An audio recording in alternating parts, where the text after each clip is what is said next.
So That happens, doesn't it? yeah, Yeah. So you're not fully awake yet. yeah, yeah. Who knows? Mhm. Um, I figured that I would talk to you about identification with thought. You might recall I sent you my list of Mhm. troubles, and you had identified the common thread. It was just kind of the same old, Yeah. Yeah. maybe standard issue, yeah. When you sent me the email, I can't really say it resonated with me. In fact, I really didn't like that pointer, Good. but I'm open to talking about it. Yeah, okay. Yeah. Yeah. I mean, does it tell you something when you didn't like it? So, at least part of it was less about the pointer and just that I used to work with ChatGPT a lot, and eventually it got to the point where it would always just tell me like, feel your feet, like Yeah. you're Yeah. in a control loop, like, and I just got sick of it. Yeah. And it never really Understandable. resonated. Yeah. Yeah, like I never got out of the loop. I never felt what I was supposed to feel. Whatever that was. Yeah. Yeah, I'm not convinced by that, but Yeah. Right. Okay. So let's just start with looking at what identification actually is, not some definition of it, not some theory of it, but what would be the experience of identifying? What do you imagine that experience is? So we're talking some theoretical thing now, some yeah. fantasy. We'll bring So it back my, down. can I give you my guess? Yeah, yeah, yeah. So That's what I want. Yeah. the my guess is that it is when we are imagining and believing whatever we are imagining is real,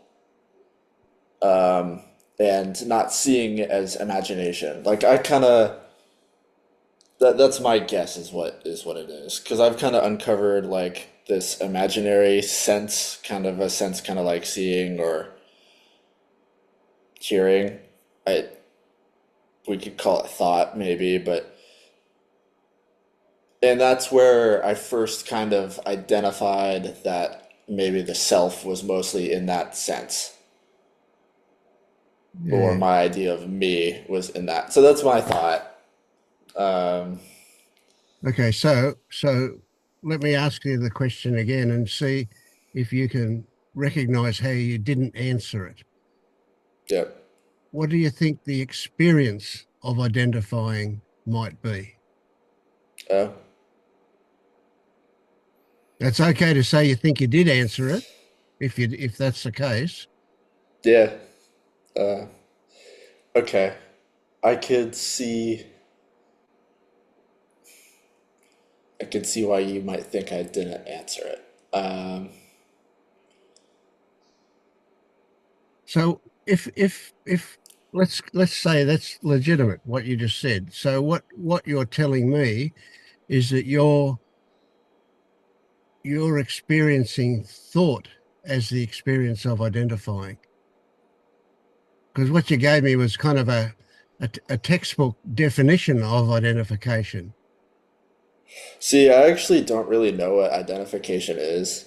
Yeah. That was Right. kind of my working theory I'd come to on my own, if Yeah, anything, yeah, and yeah, yeah. just And as a concept, that was a pretty good one, right? So it kind of covers it that way, but it doesn't touch your experience of that. I okay. agree. Yeah. So then I guess I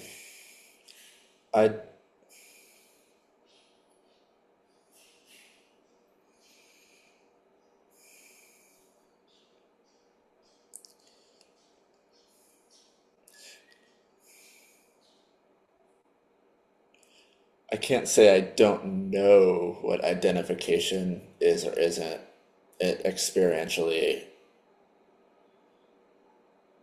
but something is holding on to not wanting to clarify that, if that makes sense. Yeah, I get that. That's perfectly reasonable. That one, yeah. Okay.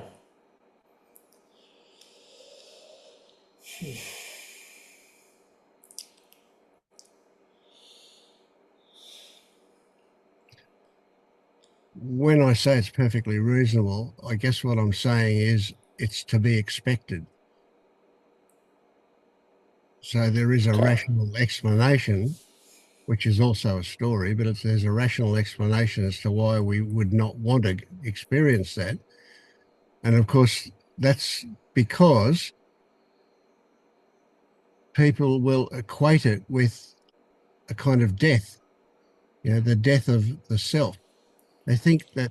So here's a really big one, and just see how it resonates with you. And that is that it's not like there is a self that we're going to kill. It's that there never was a self. Yeah. And what we took to be a self, what we take as a tangible, actual self, we will defend it in every which way. And we certainly will defend it against annihilation. But we're not annihilating something. We're simply clarifying that it was never there in existence in the first place. Now they're just words.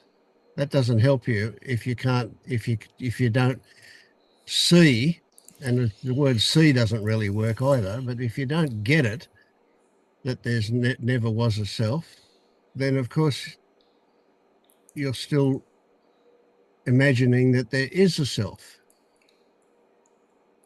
Now, for me to say there's Yeah. no self, that doesn't help. That we're not. That's just a story. You might as well watch a cartoon on television and take it to be real, but it's not. So what when we say that you don't that you let's put it another way, that there is some resistance against accepting, recognizing. I don't know if recognizing and accepting are the same thing, maybe, that there is no actual self there running the show.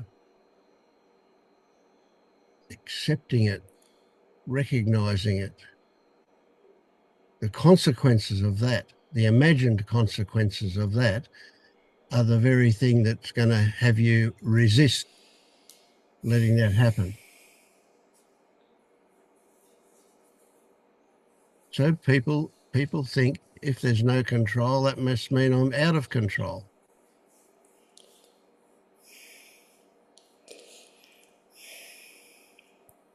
Not so, but it's imagined. Yeah. And if there's no self, there's no control.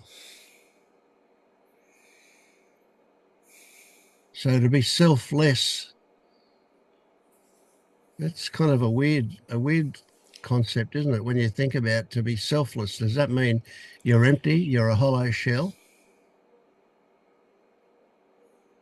Only if you think that there was a self filling that shell in the first place, and then we're going to somehow magically remove that self.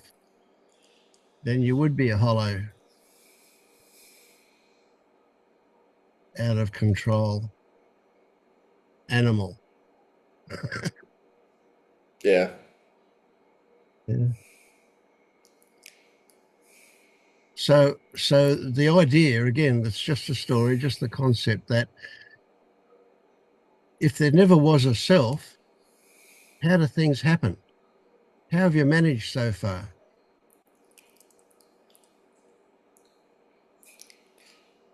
It works, doesn't it? More or less.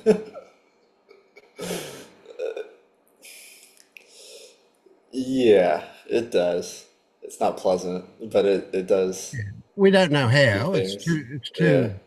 too complex, too something or other to know the exact mechanism of how does it work without a self running the show, but it does. Yeah. So let's circle back to what is the actual experience of a self, of identification.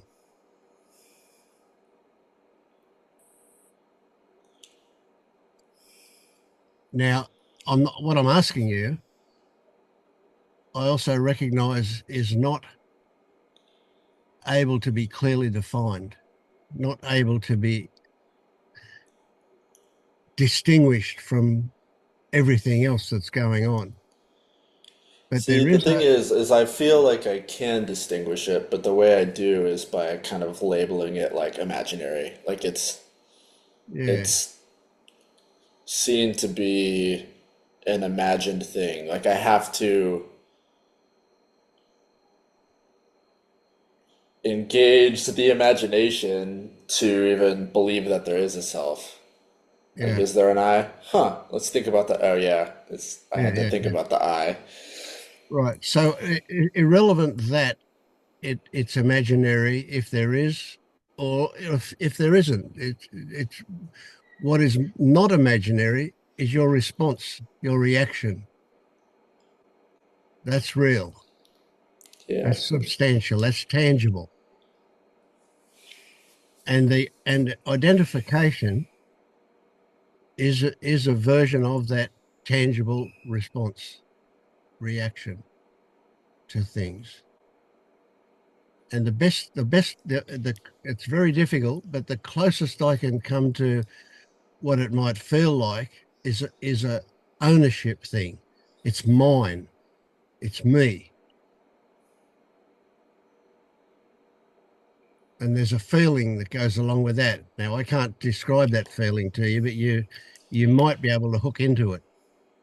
Yeah. Is it not a good feeling? Well, it's not a good feeling if it's threatened, but if it's Yeah. seen to be what it is, if it's seen to be a reaction to something imaginary, there can be good feelings involved in that it's a letting go, a release, an acceptance of the fact that that's what it is. Now, it's perfectly reasonable that that happens because you've been trained all your life. We all have.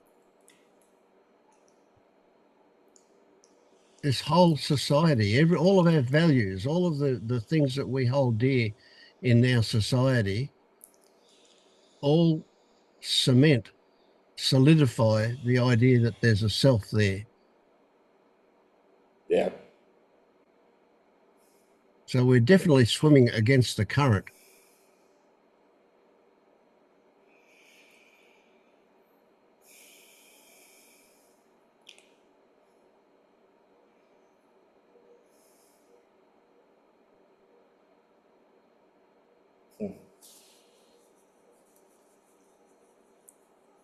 So if we approach this in a less blunt, less less confrontational way, what we would be doing would be looking for little hints, little clues that things do happen in some mysterious way by themselves, so-called by themselves. It's not really by itself, but things happen without there being a self to run the show. And if we can see those in a miniature way each day in just our normal activities, the whole thing loosens. And at some point we'll go, you know what? I trust that it will work without me controlling it. And that realization is the realization of letting go. That's when a big thing happens, a big shift comes in. And then all of a sudden, we're in positive territory. You know, it's I've seen a lot of evidence of that. Experienced a lot of evidence of that. But it seems like whenever things are not going well, it's the thing that's like directly in the center of my attention that is life or death. I must do something about it. I don't really have a choice one way or Yeah, another. Yeah, I get that. Yeah, yeah. And of course, that's the very thing that happens all the time, especially if we're tired, especially if we're sick, especially if we're exhausted in any way. That old stuff kicks back in, and it will until it doesn't. But the time will come when it doesn't, if we persist with it, because we what we're looking at is the reconditioning of our nervous system. So you can know ahead of experience in your mind what's going on, but for your body to respond congruently with what your mind knows, that takes time. I know, I know, I know, I know. I hear it regularly. I experienced it myself, where we are led to believe that one big shift will do it. Well, Yeah. I don't believe that anymore. People have that big shift. I had that big shift. And then guess what? Along comes doubt, and we go through exactly what I'm talking about now. That period where the nervous system catches up with what we know. So when we're in that period, we're in the period where we recognize that it's old conditioning that's been activated. And we're rather amused and curious about that rather than applying a meaning to it that says, oh, we're not anywhere. We've failed. We haven't got it. So what I'm saying to you is you can be awake and still experience that old stuff.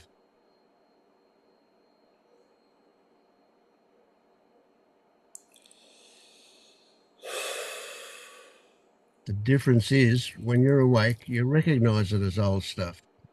When you're not awake, Yeah. you think it means something else.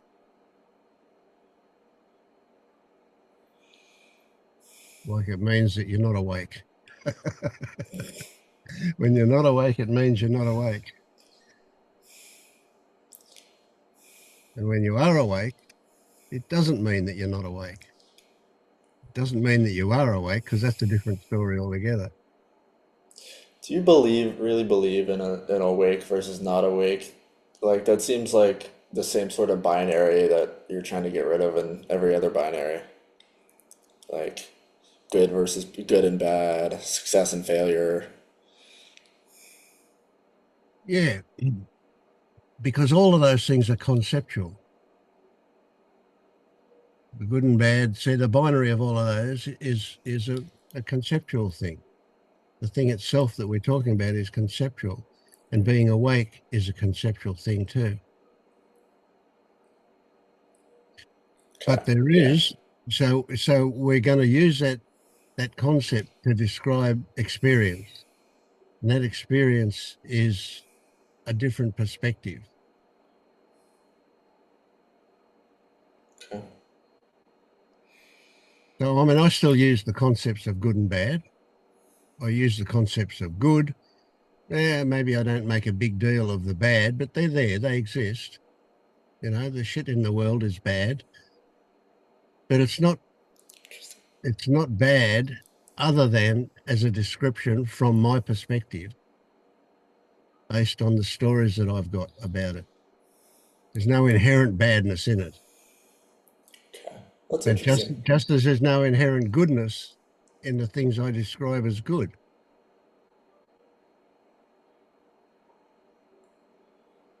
I describe them as good because I'm describing my experience, which comes from my perspective. And if they're pleasant, I'll call them good. Yeah. Huh. So what I hope you pick up from that one was the difference between an actual concept and what it points to.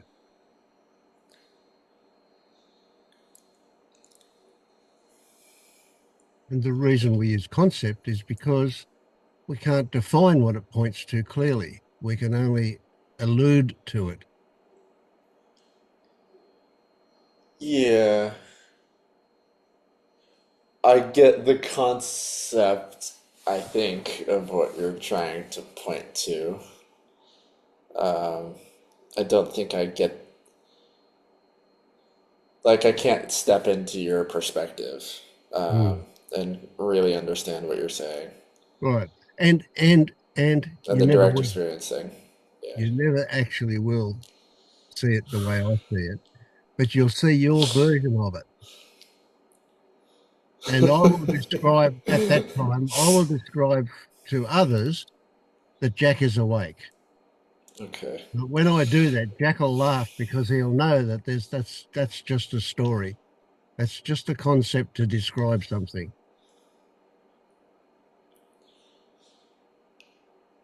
Yeah. I'll admit I may be resistant to the term awake because I maybe don't, I see myself as I belonging to that yet, or Yeah, I get that. I get that. Yeah. I mean, I have a similar thing to the word enlightenment, that I just think that's just the biggest load of bullshit ever, enlightenment. So awake is kind of uh, a cut down version of that, as I see it. And maybe it's something on the way to that, if that does actually exist. And I don't know whether it does or not. So I still hear stories about people that are superhuman and that we might call them awake, but I don't know if that's true or not. Maybe one day I'll find out. Maybe it's all bullshit. I don't know. how But about yeah, I this? get Is that. you There's, don't suffer and I yes. ex Mm, yeah. yeah. But the same things that used to cause me suffering can appear, and my response to them now says there's no suffering in that. But they're the same thing. And on the outside, I might even respond the same way. But somehow there's a different flavor inside.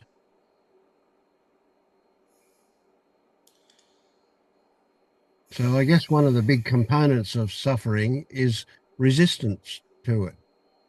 We want it to end, we don't want it to be there, and so we resist it. Well, that's not my experience. If that the same stuff happens and I respond like I'm suffering, usually after the first half a second or however long it takes, I recognize that there's value in it for me. And so I don't see it as suffering, I see it as an opportunity or whatever. So Yeah. it's not like the suffering goes away. It's like we redefine it, and we Mm. redefine it as not suffering. Oh, interesting. I was I happened into a experience where I kind of for the first time understood a lot of what was going on as like a gift or like everything in the world is like giving freely, so to speak. Yep. So for a moment, I was able to see some suffering as like, okay, this is, Yeah. I'm being given something, Yeah. even if I don't like it yet. Right. So would you say that in the midst of that, would you the concept of appreciation, Yeah. was that something you experienced? Gratitude. Yeah. At first, it was Yeah. gratitude, and then I think it became more like appreciation. Yeah. Yeah. Brilliant. That's fantastic. I resonate with that beautifully. Yeah. Yep. So you might not describe that as a shift. I would. I would It say was. there's a It did go discovery. away though. Yeah, yeah, sure, sure, yeah. But the fact that it was there also means it knows its way back. You know what? Is I've never experienced like the same sort of peak experience twice. Like, Yeah, not once have I. yeah. So, like, I don't expect I'll feel anything, maybe twinges of that again, but Versions of course. Yeah, because every yeah. experience is unique, isn't it? I was thinking about that today. I was like, I agree in some capacity, but also there's a lot of like very familiar struggle. I'm not gonna say it's not that's my takeaway was it was Yeah, very yeah, yeah. familiar. Yeah. That's perfectly reasonable. Yeah. So things can be slightly different and they share a familiarity. There are components of it that are very much alike, something we've experienced before. Now, familiarity is a really interesting one because it also equates to safety. Even if it's a traumatic experience, if it's familiar, there's a level of safety in it. Yeah, that's a weird human thing. Isn't it? Yeah, Yeah. Yeah. huh. That's cool. Um, as you were saying that, I was reminded of this morning is like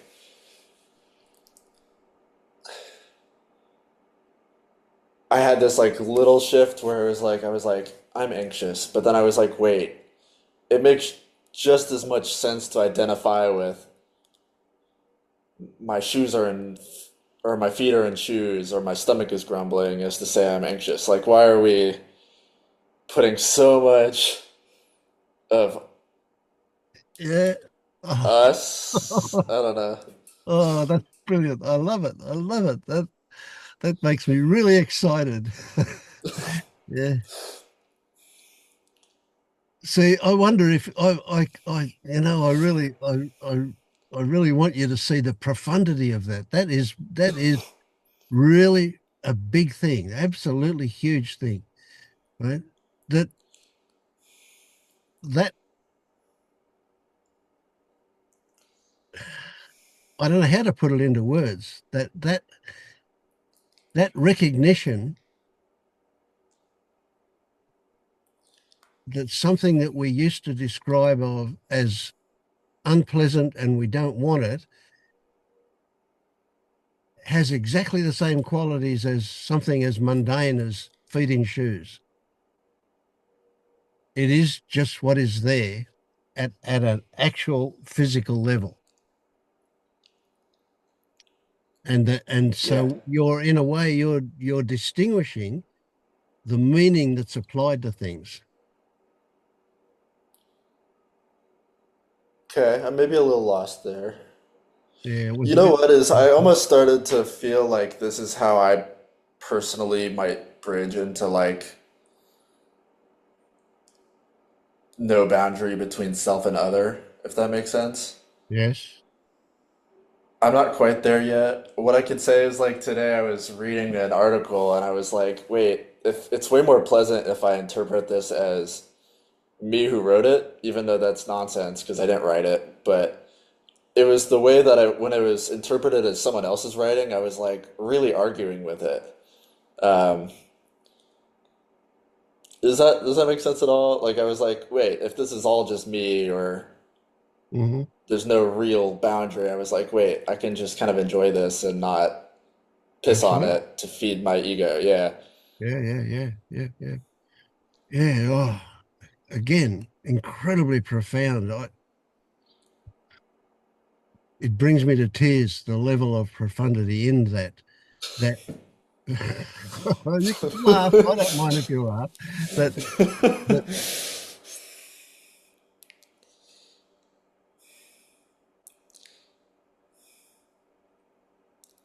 the the experience of somebody who doesn't have an uh, isn't activated by a concept of me and not me, of self and others or whatever.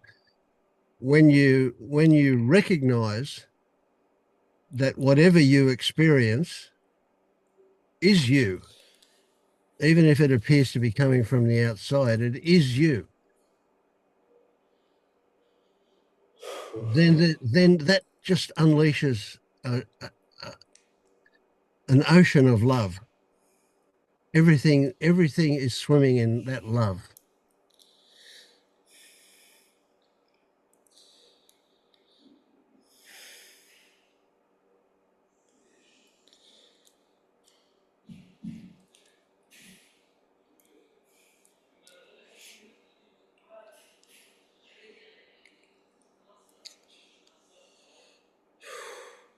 I just had a thought of like, Vince, what am I missing? And then I was like, I'm not missing anything.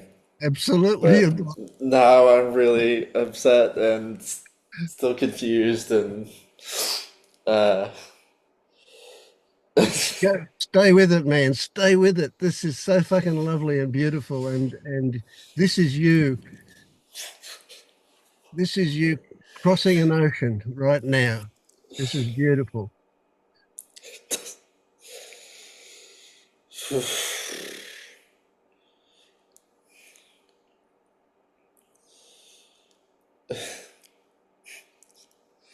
And listen, don't worry about the old stuff. It'll come back. yeah, it doesn't because it doesn't feel like anything is the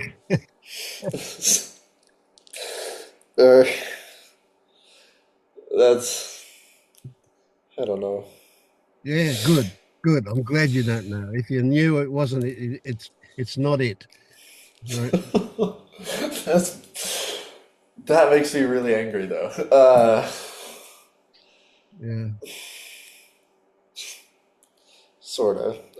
yeah, Whatever. yeah. Well, enjoy that anger too. That's also it, isn't it?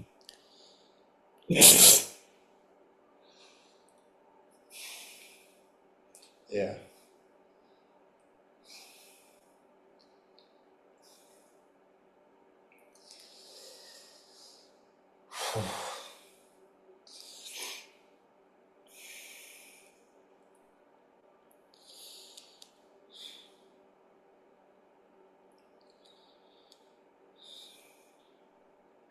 Have you ever done psychedelics? uh, Well, you I don't did have a to whole say lot yes. of No, weed one don't time. answer that. We don't need to answer that. But if you have, you'll recognize a period that happens towards the end of a trip where you just want it to finish. I just need it to finish. It's just so intense. There's just so much going on. I'm exhausted. I just need it to finish. That's certainly an experience that I've had. And I suspect Okay. that there's an element of that for you right now.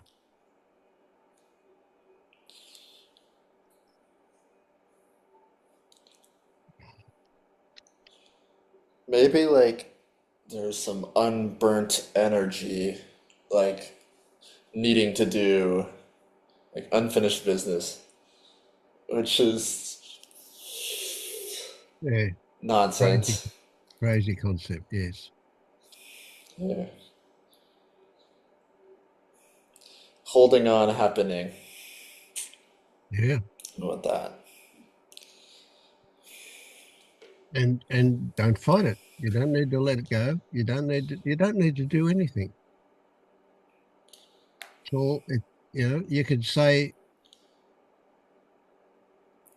it's happening without you. It's just happening.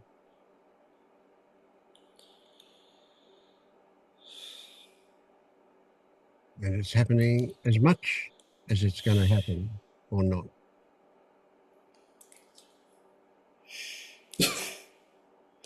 But I'll guarantee you this,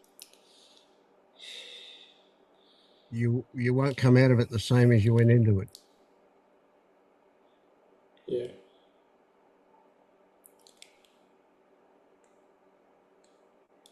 We're back at that point where I would normally be like, I want to cut the meeting. What do you think? Or, you know what I mean? Hmm. I'm normally like, goodbye, Vince. Yeah. I say go with it. Okay, interesting. Well, thank you. Oh, you're very welcome. Don't come to any conclusions. There's no logical conclusion here. There's no actual conclusion can come to because it's an ongoing thing. So just go with what your gut says. It's great. Can I ask you one more thing? Is I get the feeling, based on past, is that I'm going to be in a whole lot of hurt for the next few days because of this interaction. That kind of tends to be, it's like I open up and then things get worse. Yeah. Well, that may be the case. And if it does happen, what it will be about is your resistance to what's happening. It'll be your fight to get back to the familiar where you can feel more relaxed, more at ease. But that resistance will have resistance to it. So there's it's kind of a bit of a circular thing, but it's not necessary. It's not, you can say, well, experience in the past has shown me that this might be the case, not that it will be the case. Yeah. And what you've now got, what you've shown me today, is you've got tools that you didn't have before. And whatever shows up, you'll be looking for a new way to look at it because you now know it's possible. Or you'll get swept up in the old stuff, whatever happens. Yeah, we don't know.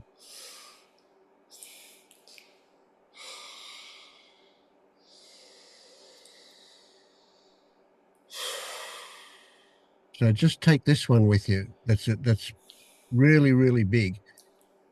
Whatever turns up is it.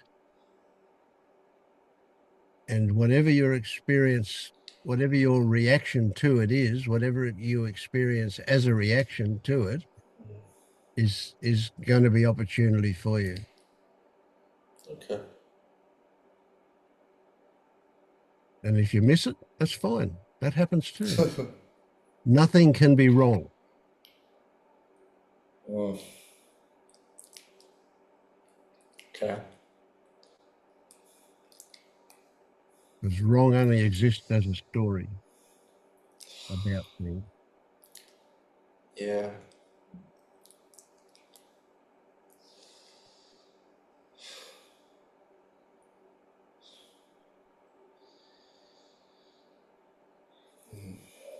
Yeah. Okay. Thank you, Jack. Thank you. And don't, the stupid thing I was going to say, I won't say it. I love you, man. I really do.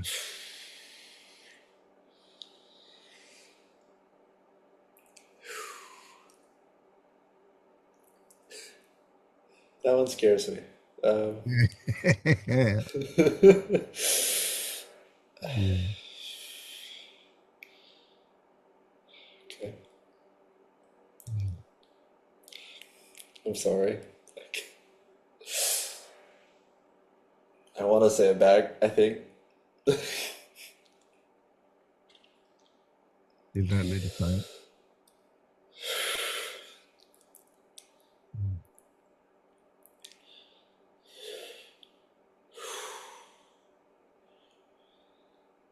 You've given me some fantastic feelings this afternoon. I'm so grateful for that. I appreciate that. That was brilliant, wonderful, awesome.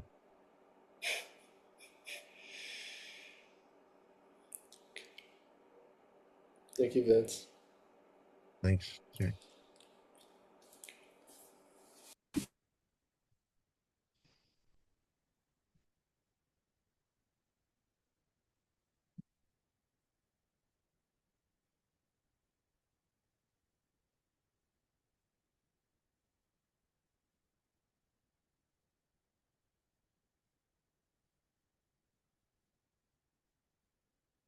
Maria.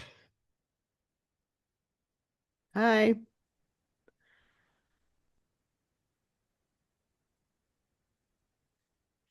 Um, Hang on, let me just turn on. Was David ahead of me, So, or are we just? I feel it was David ahead of me, or are we just? No, no, you were already there. Go, go. No Okay. worry. Okay. Uh, um. Oh wait, I see a sideways David now. Hang on. There we yeah, go. Uh, um. Yeah, I don't know. I kind of always spontaneously hop onto these meetings. I've been feeling quite uh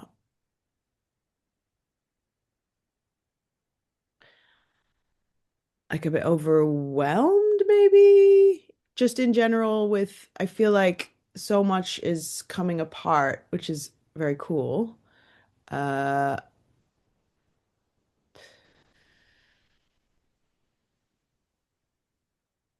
I feel like there's this kind of layer of terror that uh I've been carrying for a long time from some trauma. Um and it's around like I know this sounds really weird, but I'm just gonna be really honest. I'm I'm 42 and I live by myself with my cat. And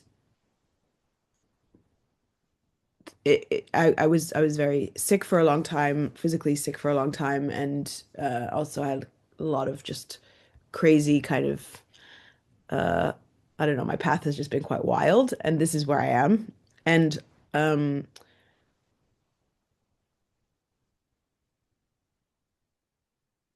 there's a underlying story around aloneness and just this kind of sometimes I come home after seeing a friend or whatever and yeah, I had it yesterday where I'm just trying to be really, really honest with the exact thoughts that are underlying things. So the thought is something like, well, the thought is I don't I don't want to live alone, actually. I don't want to live alone. I don't want to be alone. And I can feel that it's driving behavior. Like I can feel it's like that underlying uh is making me kind of grab people and things to not feel it. So so sitting with it has been really profound. Um but yeah, it's kind of there's it feels like the whole system is bracing to come to ground, like bracing to not touch the moment because there's this kind of feeling that that aloneness, the realization, oh my God, I'm alone. And also just kind of looking at my life like how the fuck did I get here, you know? like and really I know and this is so like mundane and I'm almost embarrassed to say it, but this like I don't have a partner. I want and and I don't even know if that's what I want and on like, there's so much to this, but like it's just basically I'm seeing the thoughts and I'm feeling the sensations and the images attached to them really clearly, and some of them just feel too overwhelming to sit with, I guess. Yeah. That makes sense? hmm, Yeah. So those two being two of them, just this kind of yeah. yeah.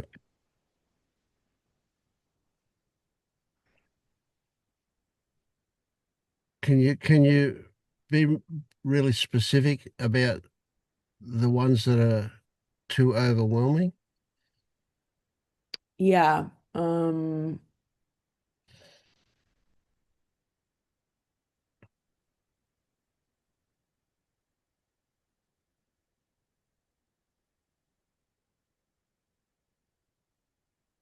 I can't be here is one of them.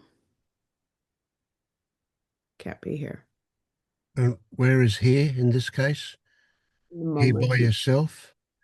Yeah, just in my body. Right, right. In Yep. yeah. Okay. Uh, like I don't want to be here. I don't want to feel this. Yep, yep, yep. So that's a bit scary, that one, isn't it? Yeah, those That two are, one leads yeah. you towards suicide ideas? No, Not tangibly, but how could you possibly not be here in this body? it's more like I don't want to feel this. Okay, okay. Yep, Yeah, yep. And if I let myself feel this, I'm overwhelmed.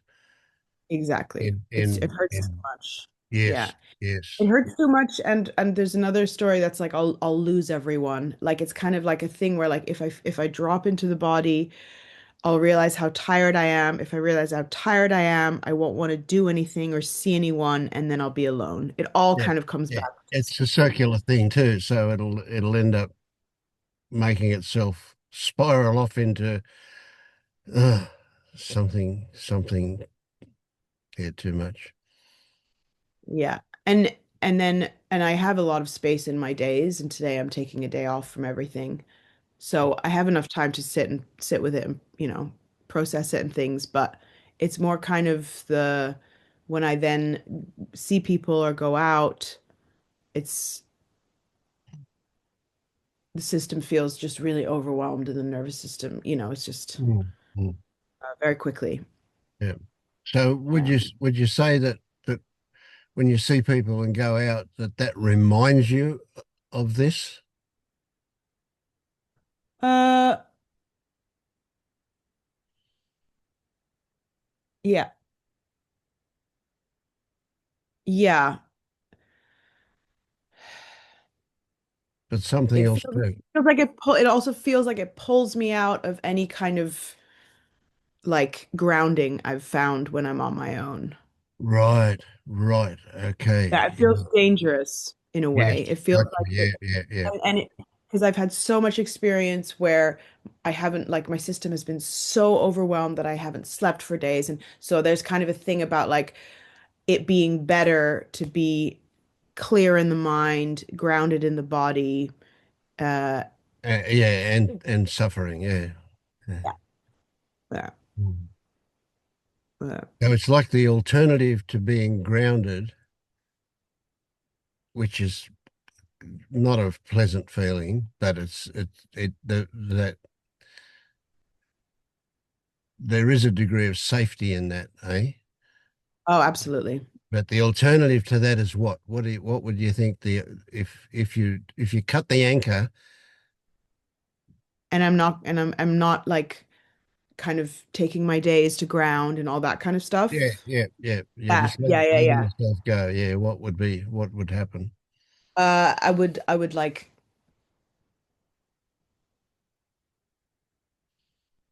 just lose control and just completely live everyone else's life. Like just listen to everyone else's bullshit and fall in like just um feel like and then feel like there's something wrong with me because I'm not Right, able to I'm not able to right. keep up. I'm not able to have the children and the husband and I'm just like a Yeah, worthless piece of yeah, shit. yeah, Yeah. yeah, yeah, yeah. Yeah, I get it. Can you identify? Can you find that? I forget the word identify. Can you find uh, something that resembles something missing, a hole, Yeah. an emptiness? Yeah. Yeah. Here. Now let's Yeah. conjure up an imaginary partner, whoever he or she might be. We conjure up this partner. Can you see that? Can you imagine that partner filling that hole, that emptiness? Or would it just be a busyness that covered it up?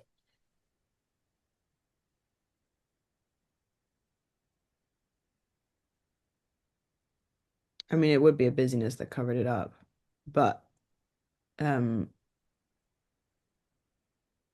and I've seen that, like I've just had an experience where someone has rejected me, and I've really sat in the fire of that for the last weeks. Uh, and that's already beginning to, but yeah, there just seems to be a very intense unwillingness to let go of the story of someone else still saving me a little bit. So even though yeah, Yeah. somatically almost. Would you, well, story here comes up that that's partly or even fully the case because you can't imagine being fulfilled without that, being anything else fulfilling that. Yeah. Yes, and almost like not wanting any, not want it's I've seen enough times that it's possible to be fulfilled without it, but it feels unsafe to let go of that constellation. Yeah, yeah, and be that, yeah. Yeah. So it's like, Yeah, try uh, this question. How old were you when you first had the realization that you were different to the other kids?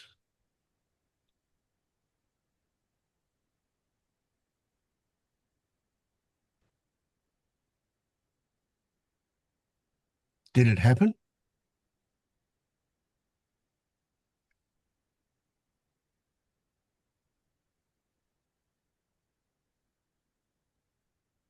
I think I was 25. Oh, okay. Yeah. Yeah, maybe 24. And so what form did that take? What was the realization about you? I Would I got chronic fatigue syndrome, You got what? chronic fatigue syndrome, so I just couldn't partake in anything anymore.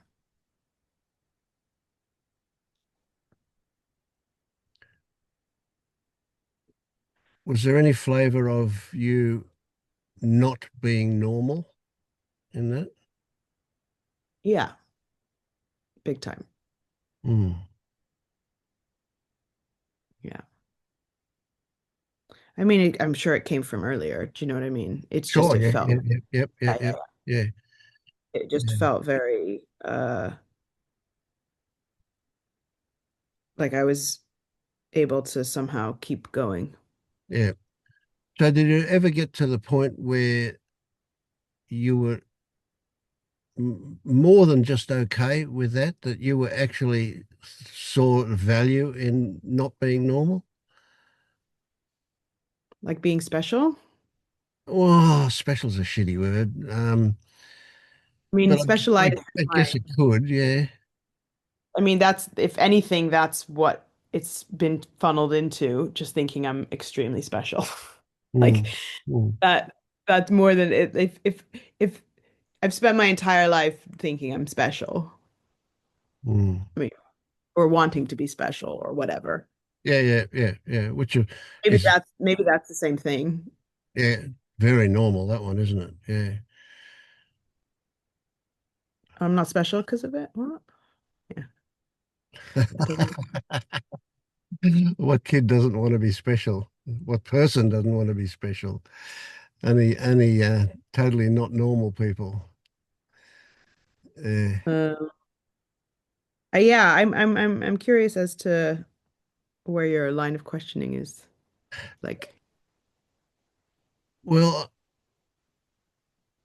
my next question was going to be something along the lines of, did you ever, or maybe I already asked this one, did you ever get to a point um, where you accepted that you weren't normal in a way that was a positive kind of feeling? yeah, Yeah. yes. Yeah, I'd say my whole life is built around Yeah. So I want to change the word specialness into uniqueness, right? So yes, we can say special, but there's kind of a moral value to special, but Yeah. unique is more an objective description, isn't it? Yeah. W- and when we chase that specialness, it's kind of a way of us wanting to make ourselves feel better. Whereas Yeah. unique is just we can't really get any ego enhancement out of being unique. That's just a description of what is actual, eh? Yeah. Yeah. Yeah. Mm.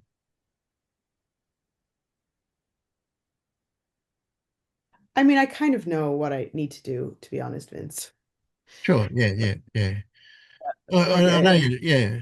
So it's really a case of kind of fronting up to that in a way. yeah, it's more just, yeah, it's more just like, I guess like maybe I came on the call to, um,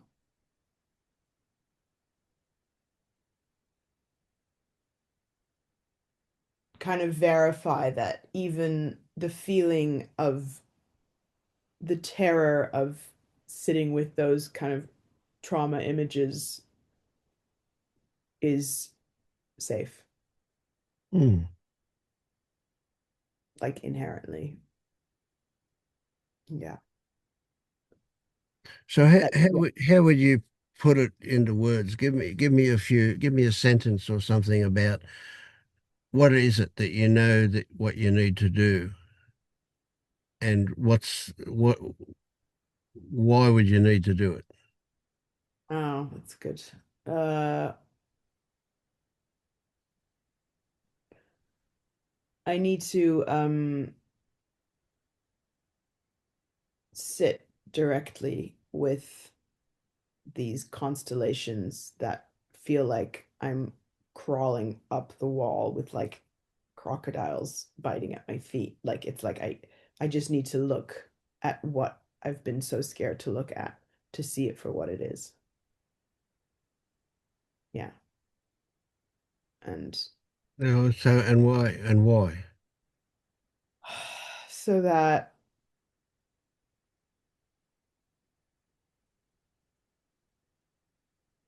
I can just be present in my life, Yeah, so that I can so you be, can stop feeling shitty.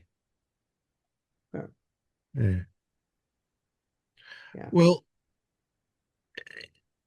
inherent the way my interpretation is that inherent in what you say is a revelation that you've got something to fix. You need to fix it. You want to change. Yeah. You want to not feel shitty, yeah. But you've got to believe that you've got control to be able to do that. Yeah. And and I know you haven't, and that's not going to work because you haven't Yeah. got control, right? Otherwise, you would have already done it. Yeah. Yeah. I'm special. Yeah. So Yeah. what I would say that you need to do is not do.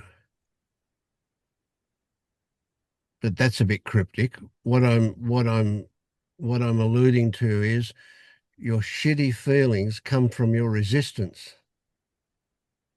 And Yeah. if you stop fighting it, you won't feel so shitty.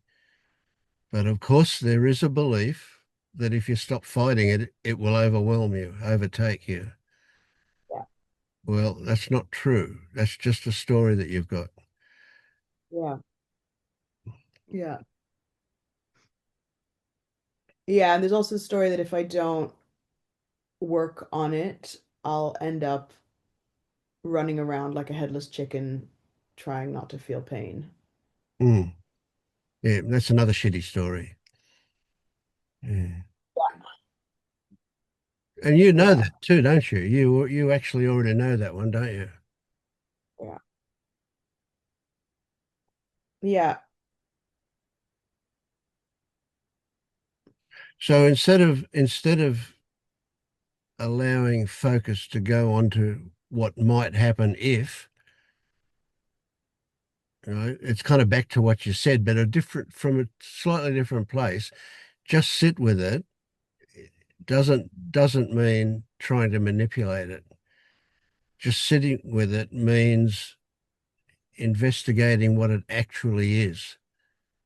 Yeah. Not what it means, not with the mind, but Yeah. what is the actual experience. So some of that experience will come from the mind, from whatever the mind's doing. In fact, it'll mostly come from that. You're reacting, most of your reactions are to stories, aren't they? Yep. Now that doesn't mean that we've got to not have the stories in order to have a different reaction, or it doesn't mean that we've got to have a different reaction to those stories. What it means is if we look at what is actually going on, Yeah. good chance, good chance it'll just change. Yeah. Even as you're talking now, there's like a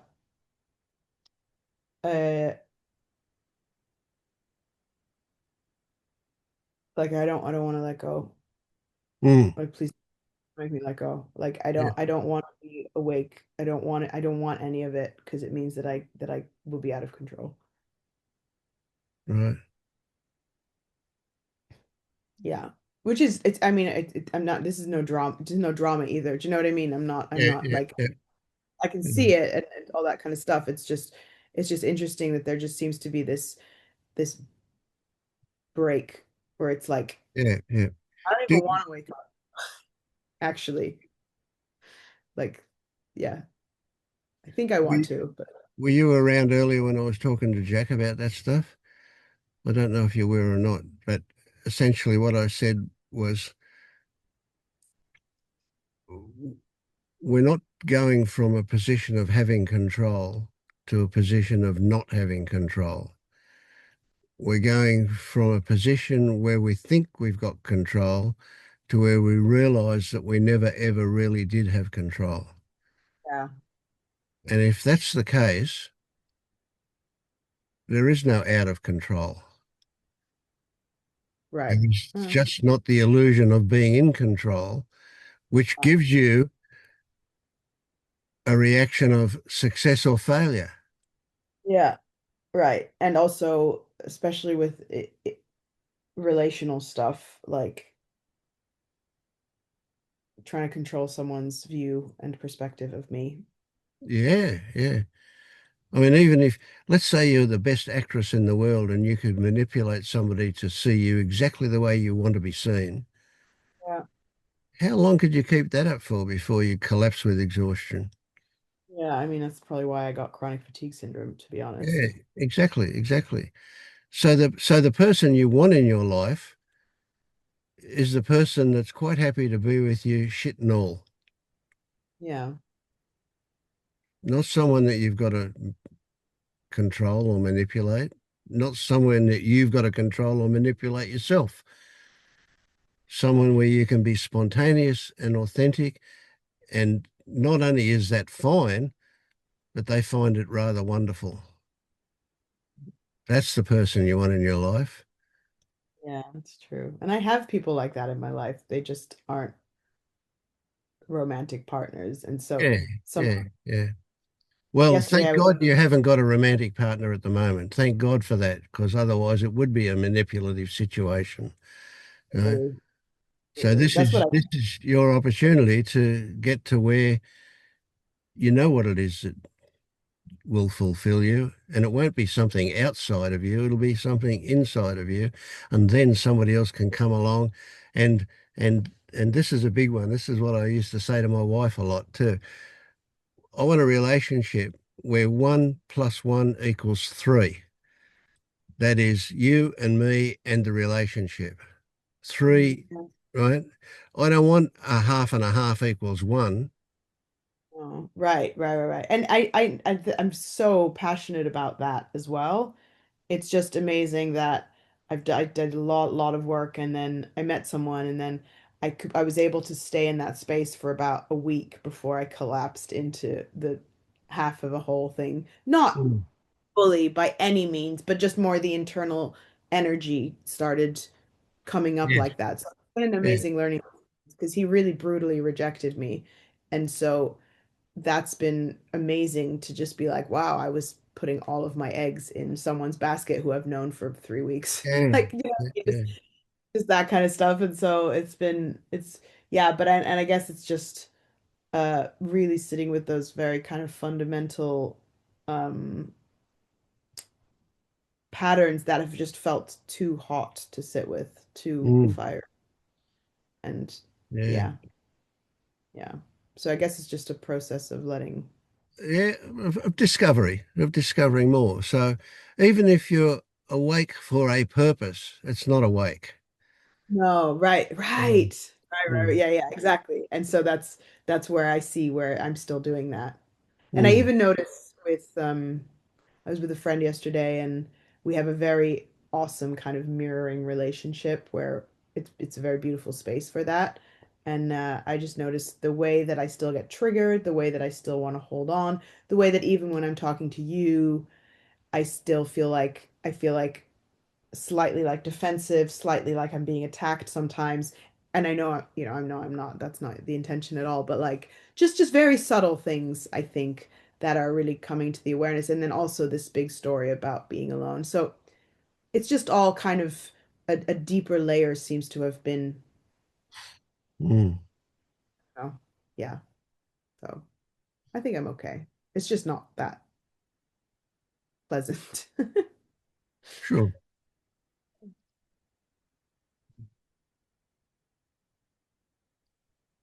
Do you feel like are you sensing defensiveness in me? Uh, I wouldn't call it defensiveness, but when you ask that question like that, I can think. "Mm, I-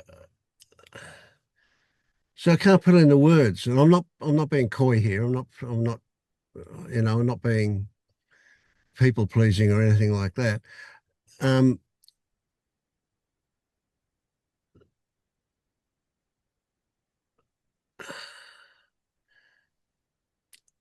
I get that there's. It's even saying even the words I think, like I was going to say, I get that there's a bit of a struggle, and then as soon as I think that, it just not, doesn't feel right. I Yeah. wouldn't call it defensiveness.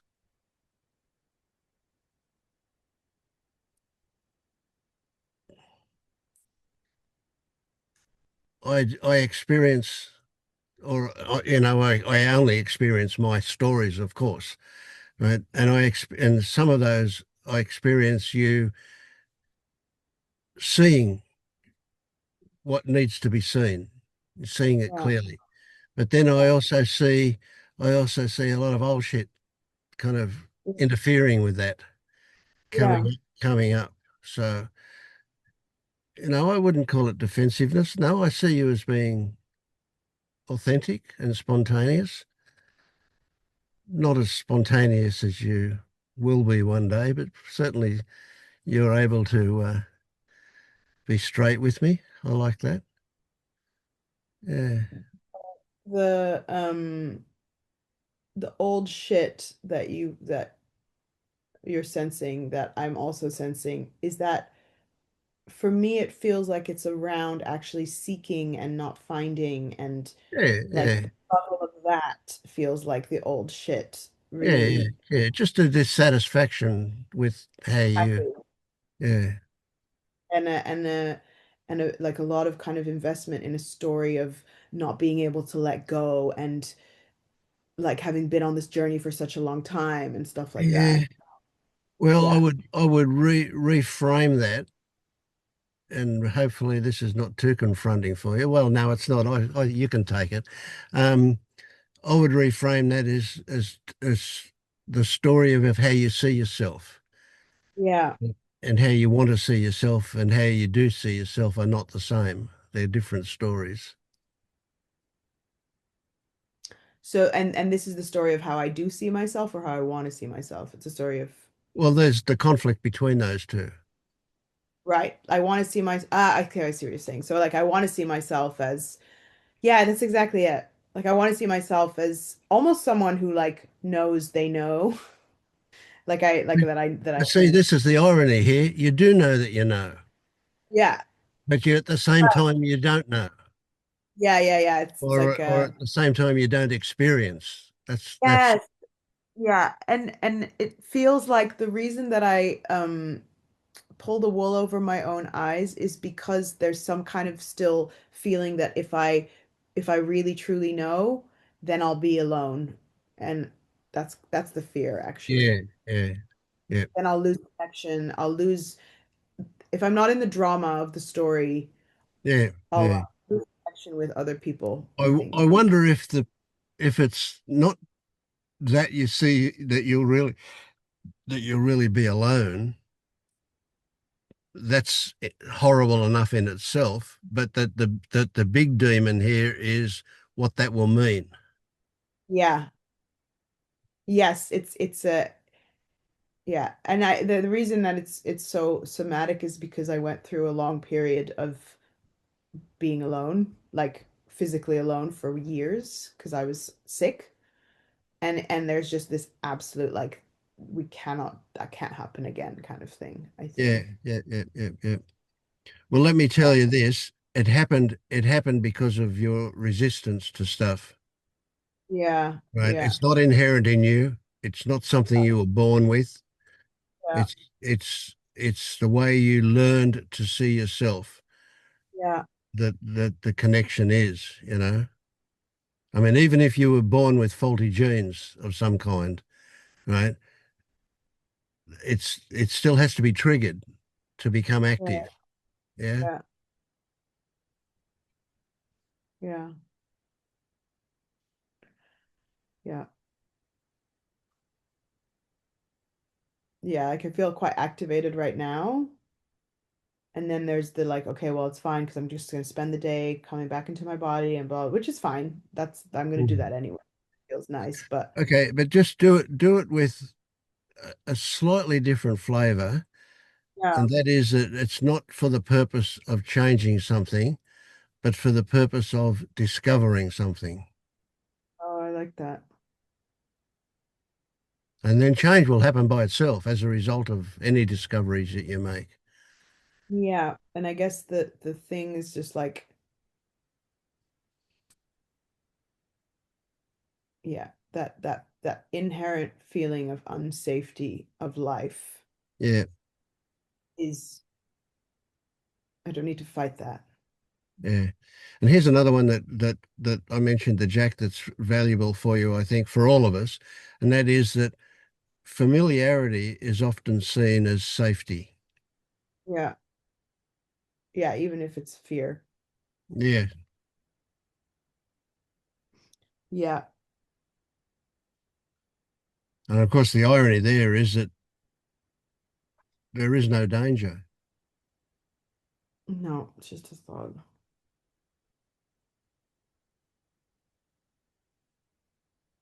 Yeah. Yeah. Danger only Yeah. comes in the form of a saber-toothed tiger. For a text message. Um, yeah, it's funny. It's like the unwillingness to recognize how fine everything is somehow. Yeah, yeah. That's that's amazingly normal. That stuff. Yeah, Yeah. yeah. So Yeah. embrace that you're not normal. Yeah.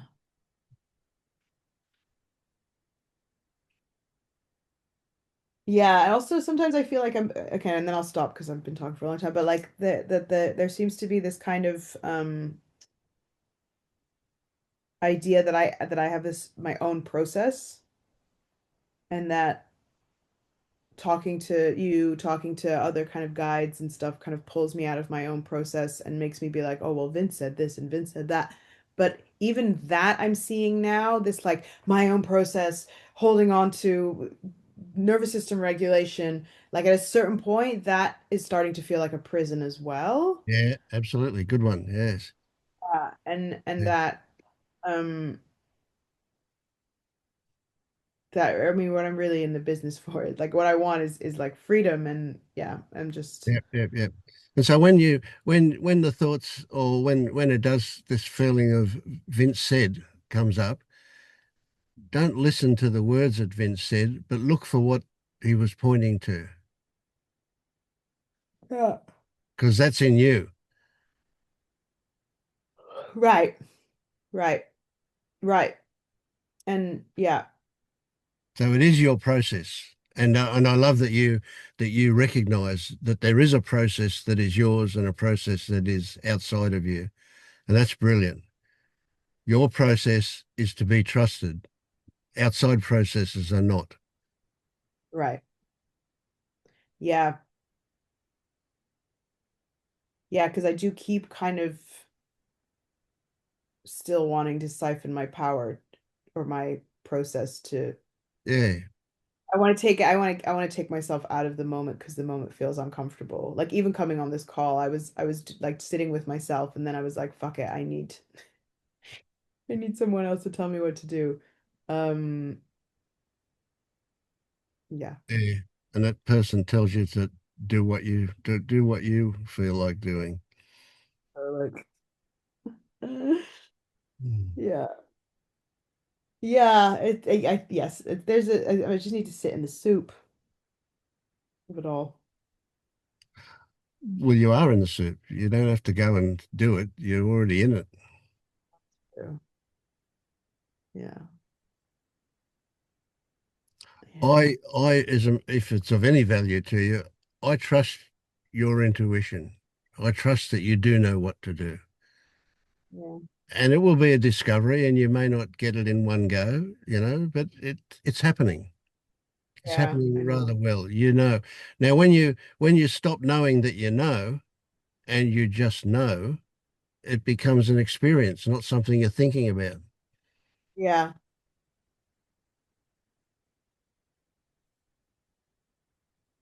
Yeah.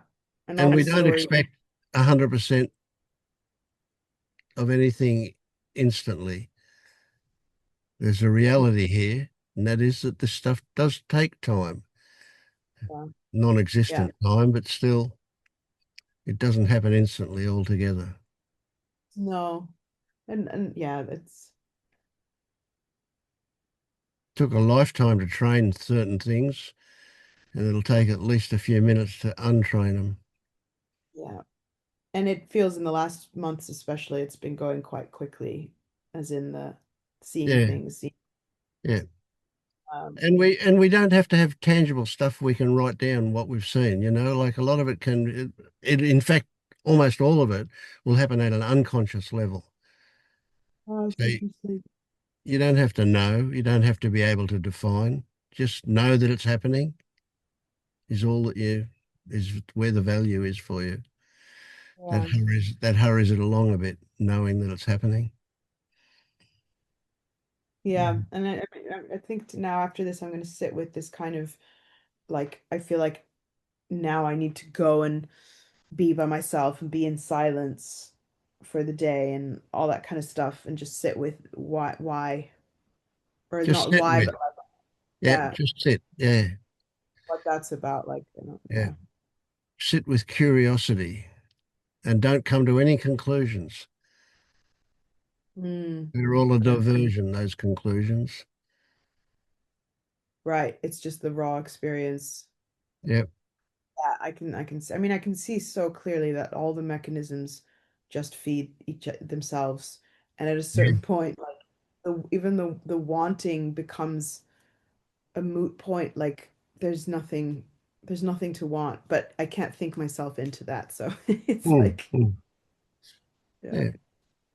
yeah, So if the wanting is there, be the wanting. Just really, yeah. And then it changes. yeah, yeah. Oh, yeah. Yeah. Yeah. Thank you, Maria. Thank you. I'm gonna have to pop off, but Yeah, good stuff. Thank thanks, you. Vince. Hi, David. Hi, Vince. Yeah. Yeah, I was listening. What happened before between you and Jack was really, really beautiful, really, really touching. And actually, that made me think a little bit about this this reaction I have when often when interacting with other people. You were telling Jack that you were talking about being no difference between me and other people being the same. There is no difference between what happens there, what happens here, and I have a problem with that. I always had a problem with that because there's this I think it's a very deep fear of not being enough, and so when someone else is perceived by the mind, by thoughts, to be better than me, it always triggers very deep, a very deep response in the body, and like thoughts start firing up, and they say you need to be better, you need to be better than these other people. You're not enough. In order to be loved, you need to be better. You're not worth of being loved because you're worse than this other person. Yeah, yeah, yeah. And there's a lot of thinking, and the body activates, and it's this fear of not being enough. I can Yeah. see it. I can see it. And I was wondering if right now attention immediately goes to the body, and then the thought too is noticed. And but I was wondering, is there any value in looking into the content of these thoughts? Like, is there maybe a different kind of perspective There that definitely is is. Yes, looked absolutely. Yeah. And that different perspective is a really crucial key point for you, and that is, what is your relationship to those thoughts? If you, it's I'm not like asking, don't answer it. I don't want you to answer it. I just want you to consider the question that the relationship to your thoughts that says, I must listen to them, that they are valid thoughts, is one mm, relationship that is also just more thoughts. But the possibility that those thoughts have that flavor, say those things because they always have their habit, and that they learned to be that way because they were taught to you.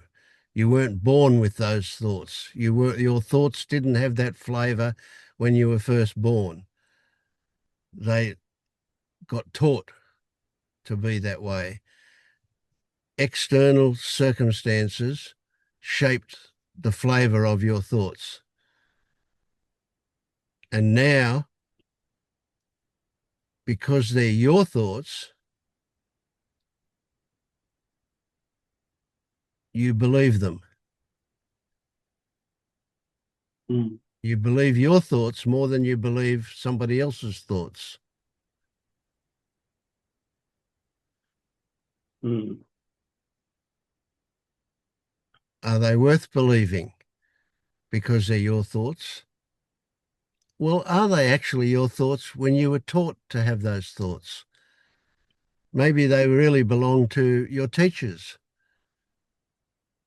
mm, and your teachers aren't necessarily people, but they are your experiences. and people, especially when you were young.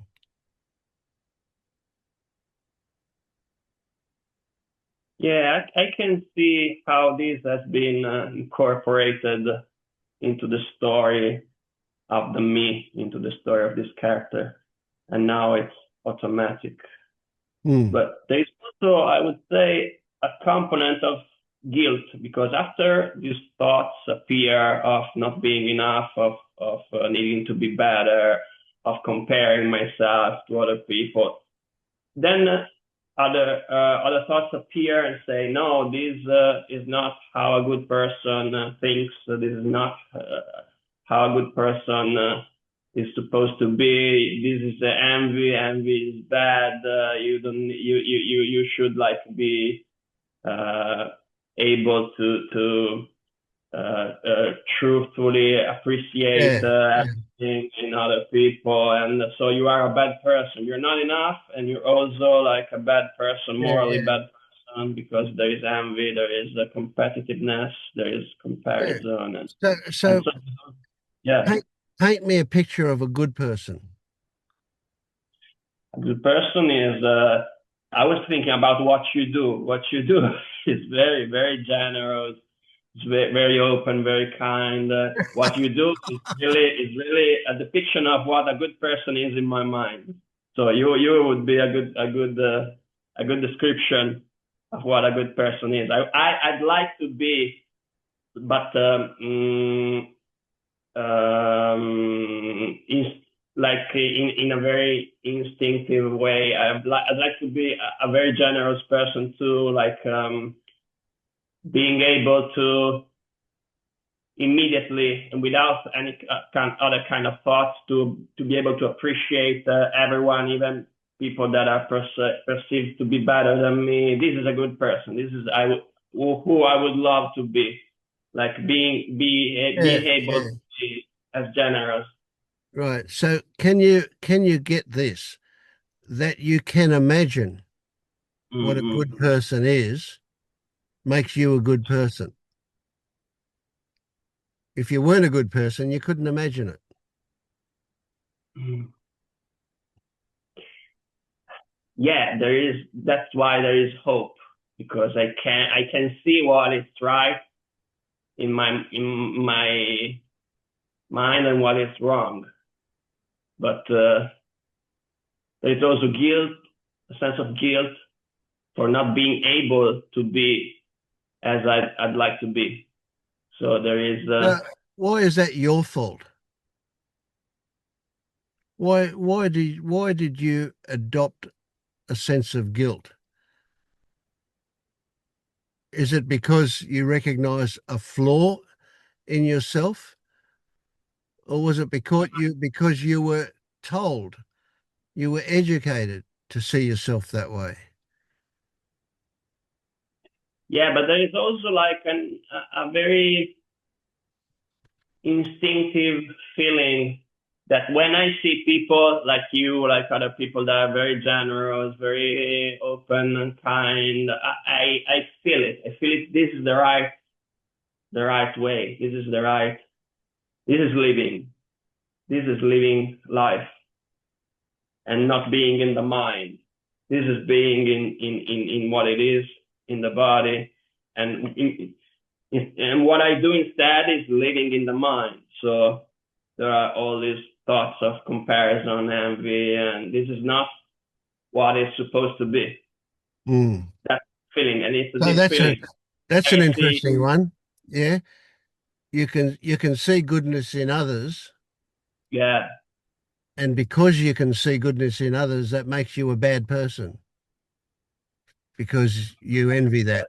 You yeah, don't see it in yourself. But if you didn't see goodness in others, you wouldn't feel that envy and you wouldn't feel like a bad person. mm, Tricky one, mm, isn't it? yeah, yeah, yeah. Yeah. So do you get that you've been collecting stories about yourself since you were born, or Mm, since you were able to understand language, probably yeah, is yeah. more accurate, yeah? Yeah. and that this book of David is as close as you can get to an actual self, and it gives rise to a sense of self when you respond to those stories. Right? Mm. So those responses are the physical component of the mental stories, and the physical response validates the story, and Yeah. the story gives meaning to the physical response. So it's a circular thing that goes round and around. Yeah, I think that one of the reasons these stories are believed is because of the physical Yeah, reaction. yeah, Like exactly. they Yeah, feel real because of the physical reaction. right.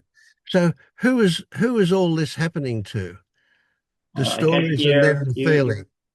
Okay. There's the stories, and then Yeah. there's a reaction to the stories, which gives you the feeling, which validates the stories, and the stories validate the feelings, and all of that goes around and around. Who is that happening to? Mm. They just appear. They just appear. It's just Exactly. That's right. They just appear, and they seem to, the combination of them seems to have existence. mm, mm, mm. Now, is it all? Is it the totality of existence, or is it just part of, just a fragment Yeah, of? yeah. It's just a part. It's just like I don't know, this phone appearing or this Yeah, appearing. yeah, It's yeah, like everything else. It's just like yeah. stuff appearing. Right. So if we try and pin it onto something, right, we can only pin it onto a story that there is. It's happening to David. Mm, mm, mm. But when we look Uh, for him, what do we find beside the story and the reaction to the story? Is there anything beside that? no, no. I was also looking into this thing that is related. I think I was like chatting with your boss, with Vince's boss, the other day, and asked him a question about why there is these feelings appearing, and it's like body reaction plus thoughts, but they always seem to arise together. They always seem to arise like one causes the other, or the other causes the Mm. other. Or maybe the body reaction causes the thoughts, or the thoughts causes Yeah, yeah, the yeah. The circular. Yeah. because the circumstances, certain circumstances, trigger these reactions. And I was thinking, why is that certain circumstances always seems to trigger the same kind of reactions and the same kind of thoughts? Is it because there is some truth underneath and that can be known? And so, because there is this uh, seems like there is causality, like there is something Yeah, yeah. unknowable Okay. that Stop for a triggers. minute. Yep. What do you mean by truth underneath? Let's break that down. Let's examine that for a minute. What is there such a thing as a truth, or do you really mean a belief?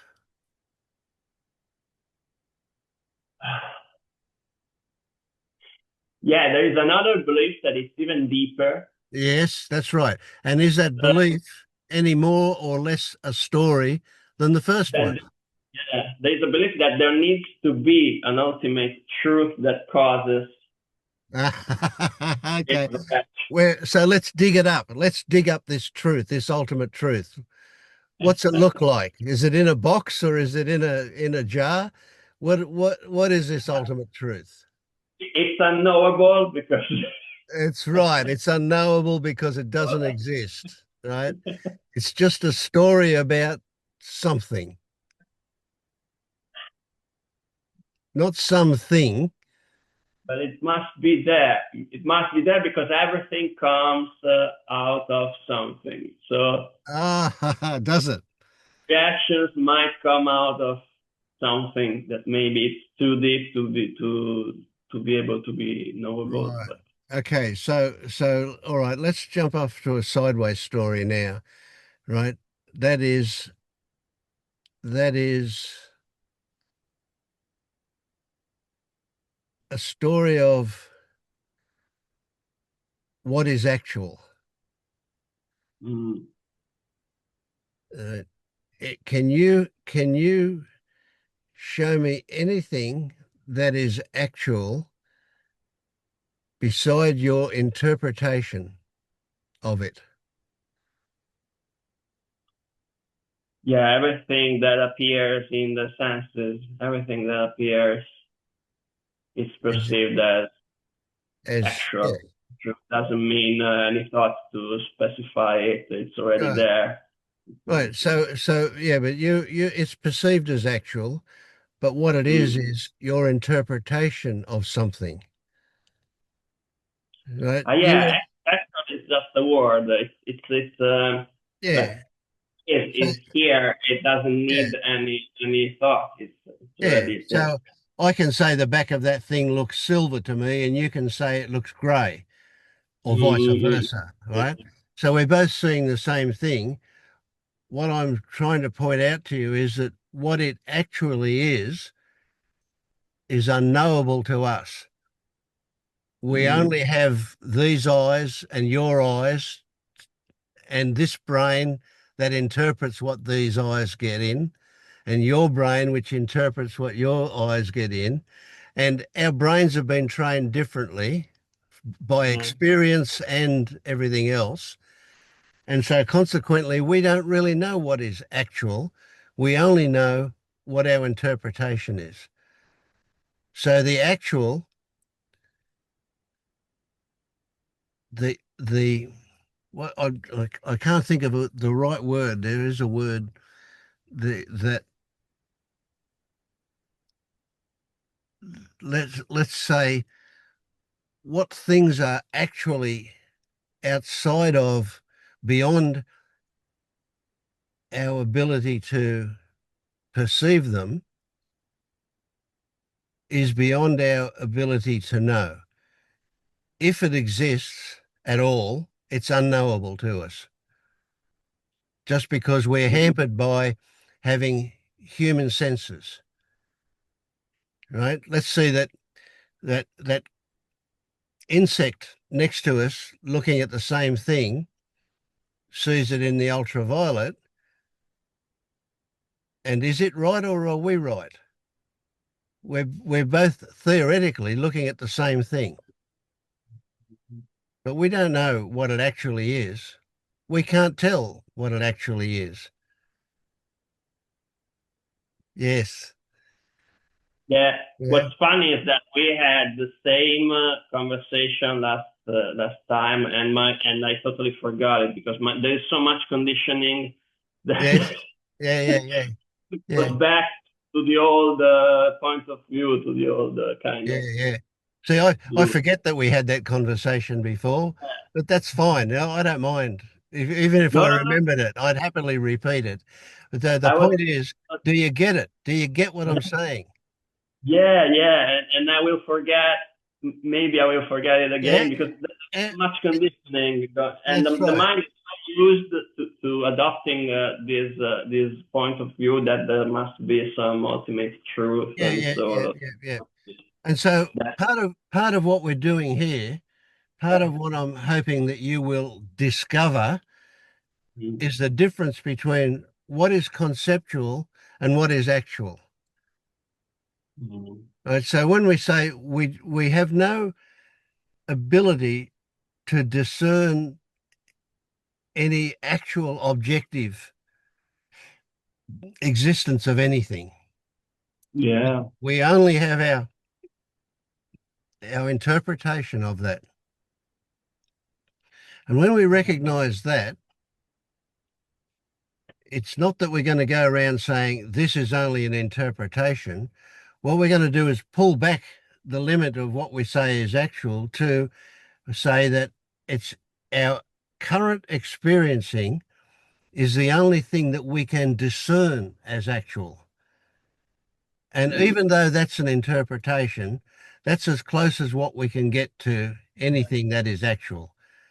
Right? Now, if we get to that, as soon as we say things like good and bad, right and Yeah, wrong, truth or there's lie, no there's no connection they with don't what. exist. That's right. You can see straight away that they're just concepts, pure Mhm. stories. Yeah, They're stories that are very powerful because they give meaning to things, which is the way people get manipulated by stories that mean things. I think there is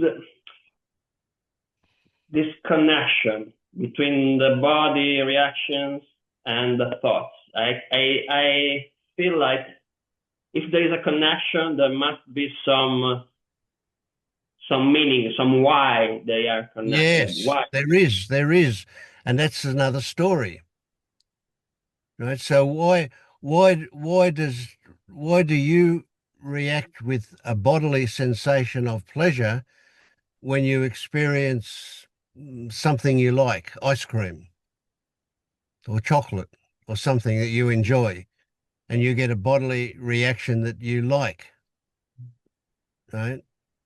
Because there is there is conditioning. Because the first time I tasted the chocolate, that gave a good Yeah, a feeling very, in the body. well, That let's change good to pleasant. That's more descriptive. pleasant. You had a Uh, pleasant experience. And yeah, of course, exactly. you call a pleasant experience good, Mm. but there's no inherent goodness in it. There's no inherent pleasantness in it. The pleasant experience you had was in your relationship to it,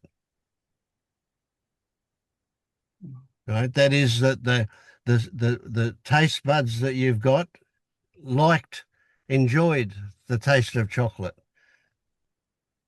And that gave your whole body got flooded with pleasant hormones when you tasted that. And that was a nice feeling. And then it gets conceptualized as good. Yes. And the same thing happens to emotions. Like the first time, but how did it happen the first time with something like shame or fear or I'll tell you, envy? very easily, very easily. Somebody said, David, that was bad. You're a bad boy. Mm. There you go. And when you believed them, you felt guilty. And then, in order to cope with guilt, you change it into shame. Mm. All unconscious. So what we have is a whole lot of potential triggers inside us that trigger Mm. these old experiences. And when they get triggered, and they can be triggered in a way that we're not even consciously aware of them, what happens is that we do know unconsciously that it's coming on to this unpleasant experience, and so we divert from it. We look for Yeah. a diversion of some kind. We'll get busy mentally or physically. We'll occupy ourselves with something else, or we'll just get angry. We'll do So whatever these we do to get away from that feeling. so these thoughts are always something that is learned Absolutely. Yes. as the reactions of the body Mm. happen. So and they reinforce start reinforcing each other, and Yep. so conditioning Yeah. into place, and it becomes automatic. And Yeah. it's perceived as So true. it's Yeah, important that you understand this process before you do that meditation I sent you, because when yeah, yeah. that meditation, you need to re-educate the child that is in you, but that child needs re-educating, and you've got to know what you're re-educating it with, and that is with an adult perspective, that this guilt and shame was taught Mm, to you back then when you were a child, when you were vulnerable, mm, mm. right? Yeah, even if I can't remember when it That's started. right. You don't have to remember the details. That's right. Yeah. So you can see, or you're getting close to seeing as an adult, Mm, that you're not inherently a bad person, even though you might say, well, I'm not what I see as a good person because I'm not able to be this and that and so on, right? But you're not inherently a bad person. You don't want to hurt people. mm, mm, You don't want to do bad things. You feel that you're a bad person because you're not overwhelmed with good things. That's a pretty good person to me. mm. Do you kick the dog? Do you do you do things to hurt people? Do you write graffiti on their car? Do you do any of that those really sick things? I don't think so. I mean, you might, I don't know, but I don't imagine you do. No, no. In fact, one area in which it's easier for me to be like I would like to be is with animals. I've always really loved animals, and I always like feel Yes. like I'm good to them. Okay, Yeah. I'm a good person to animals. So and what I think is that I'd like to expand this to every Yes. being, just animals, you know. Yeah. Well, you don't But need to do anything to expand it. You with just need, animals, there is not this comparison. With animals, there is no yes. comparison, Yeah. you know. So yeah. Yeah. And animals don't seem to have any guile about them. Uh, they don't judge. They don't make me feel Yeah. like Yeah. enough. Yeah. So this comparison, or comparison's a bitch, I tell you. This Mm, comparison that you have with other people is just another story that you've learned to tell yourself, mm, right? If you tell yourself the story that you are intrinsically a good person, you probably don't feel comfortable with that story, eh? yeah, it's not quite believed Yeah. 100%. Not yeah. There is a feeling that I could be better, always be better. I could always be better, and I should be better. I should be more kind, more Mm. generous, more. And you'll never be enough with that Mm, story mm. because you'll always look for something better.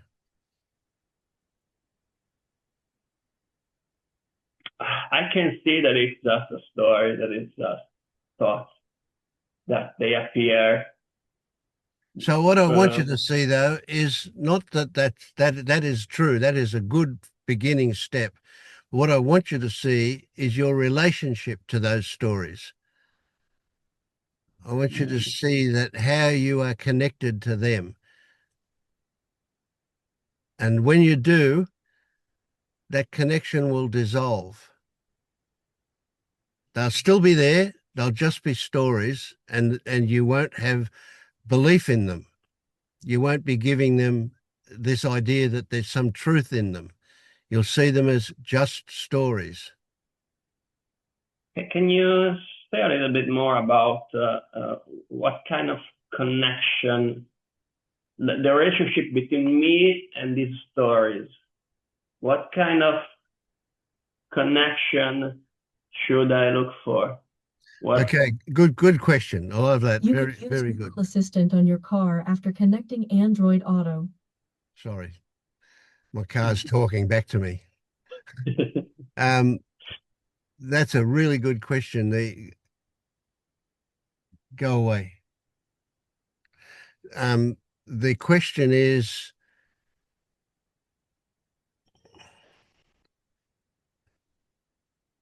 is is that relationship to those stories, does that contain a belief that it's about you?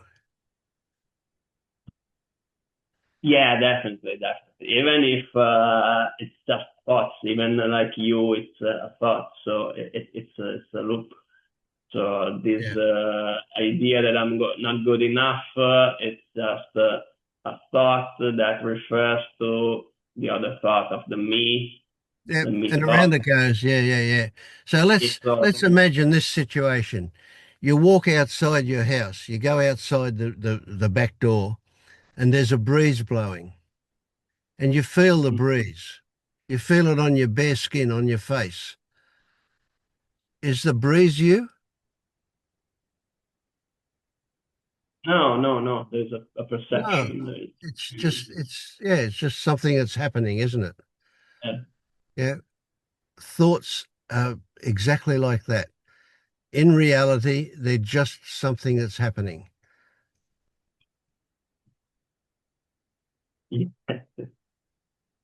Yeah, yeah, yeah, like that. Okay.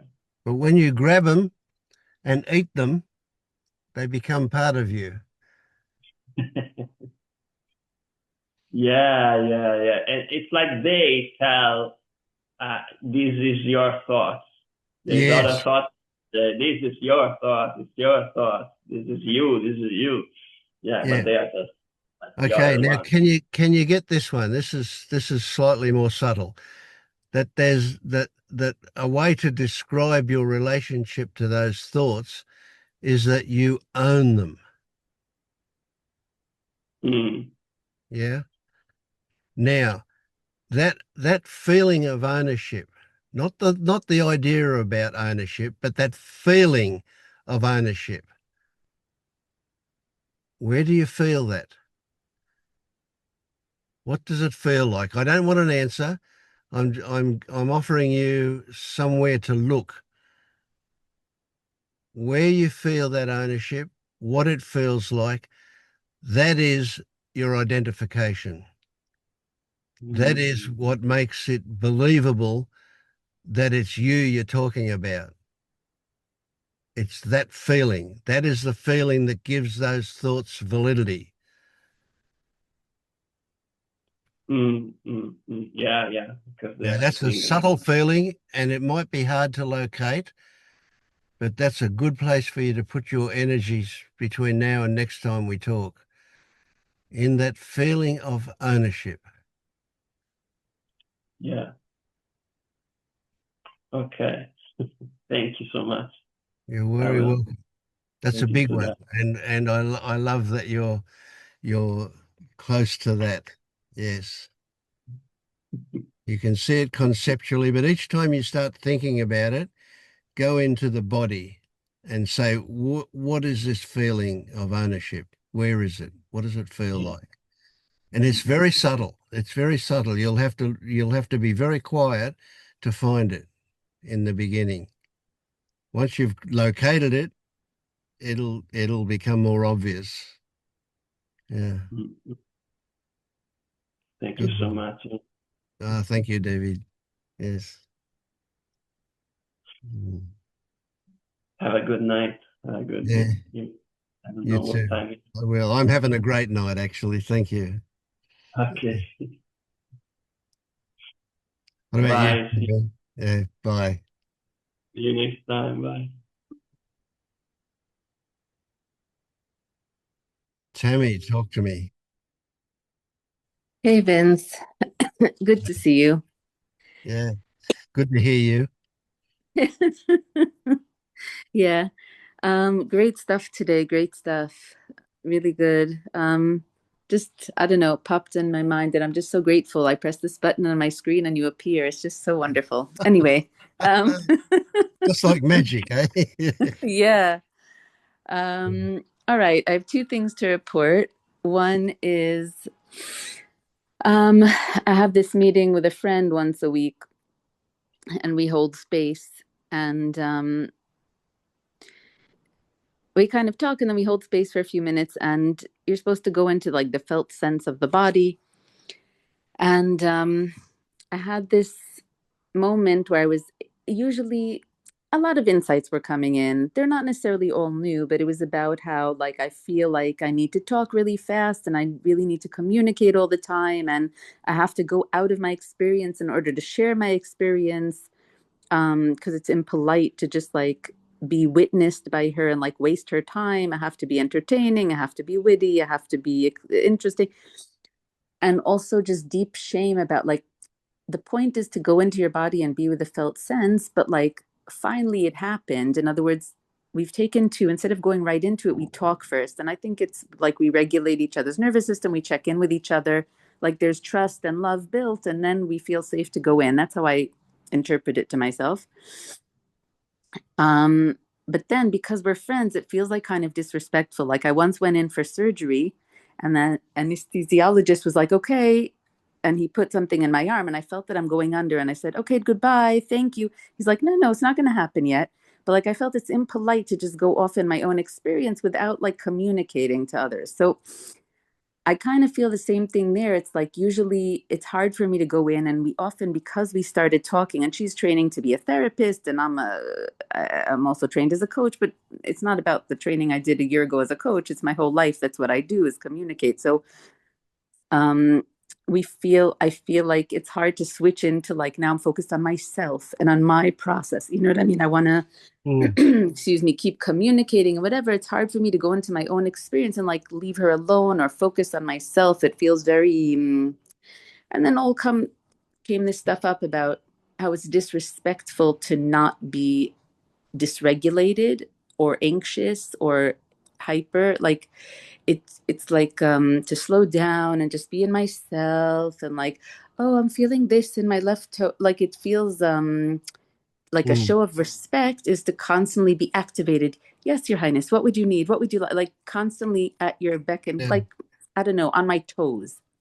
mm, And we were talking a little bit about that. But for a moment, I was able to just feel my body and the tensions and stuff and not judge it, not try to fix it, not have a narrative, just feel the body. And it was like a golden minute. And then immediately she like came in like, what's happening? Like, do you need my help? Do you need? And I was like, no, I'm good. But immediately came up this shame of like, no, I can't just sit here and let her waste her time watching, like allowing me to be in yeah, touch with my body. Like, how could I? This is just reprehensible of me. I have to, be entertaining and yeah, communicative.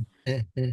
So I brought it up, Just and before that again, it came just, up, yeah, when you were first in there feeling that, did it feel yeah. respectful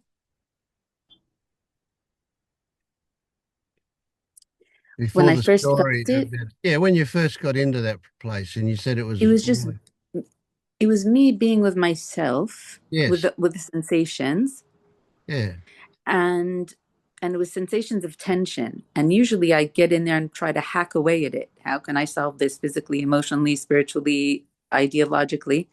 But I was like, she said something like, "Well, don't tell me the concept. Be with the feeling in the body." And so she gave me that permission to stop discussing and go in, mm-hmm, and I did it, and it was so wonderful. yes. So But you then felt respectful immediately, at that moment.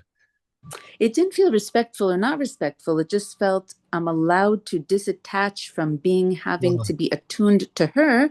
okay, yeah, And yeah, gotcha. not only that, I could go into my body without having to bash my body. Like I Hmm. don't have to have judgment or hack it into shape or make it relax. It was an allowance to just be as it was. Mm. And it was wonderful. And I was able to come back to that a minute towards the end. Like, in other words, I felt I have to communicate with her. And I told her a few things. And then I said, you know what, I'm just going to go back into it because that is the point of the practice. Yes, yeah, yeah, wonderful. And Yeah. again, I touched on it. And then I guess, so that's one thing. So it's like these, just a golden minute, you know what I mean? But then it comes back to, oh no, how do I solve everything? But also the body tension has been there. So I had a fabulous day or two. But then again, that it's like this bubbling, like this Mm. unsettledness in the body. It's tense, it's contracted. And the last thing I'll say, Vince, is that I found this new pathway to walk on. And I'm not sure if it's fully safe for several reasons. It's like on the edge of the neighborhood next to the forest, and there's all kinds of safety, there's all kinds of things, it doesn't even matter what. But in general, I don't even feel safe on a crowded walkway. There's all these electric Mm. scooters and off-leash dogs and just people running about, and they don't mind bumping into you because there's a different sense of body. Like, people are fine with bumping into other people. Like, that's just how they don't have this thing of like, Yeah, yeah. you touched my bag or you bumped into me. It's just like, that's how people are. And it constantly frazzles me and like my body's on alert. But here it's even more. But anyway, what I wanted to share is just, it's so beautiful. And there was a few nights of such clean, cool, fresh air. And I was walking on this beautiful, quiet path. But then some things will disturb me. A, the fear of if it's safe or dangerous. And B, like any car that slows down or any person that comes, I get scared. And just the fact that like I'm on the edge of the dark forest. But also, it's like I wish, like when I go to the ocean or to these places, it's like I want to be at peace. I'm trying to find peace. I go to the outskirts of society, outskirts of civilization. I try to find peace. But no matter where I go, the body's always a little bit on alert. Now it's much better, right? But Mhm. there's still that tension. And I guess my question is, could I ever be fully at peace? Or is that the condition of the body and of maybe my body or of the bodies of this world, that there's some sort of tension, alertness, contraction? Or can I be like, because I berate myself all the time. I'm like, ugh, there's almost no one around. Okay, so there's this guy smoking and he's walking towards you, but you'll Yeah, yeah. see. Okay, this car is slowing down. It's like, can I achieve it? Because I'm always so upset that I can't get to that, to rest in peace while I'm alive. You know what I mean? Mm. Mm. Yeah, I do.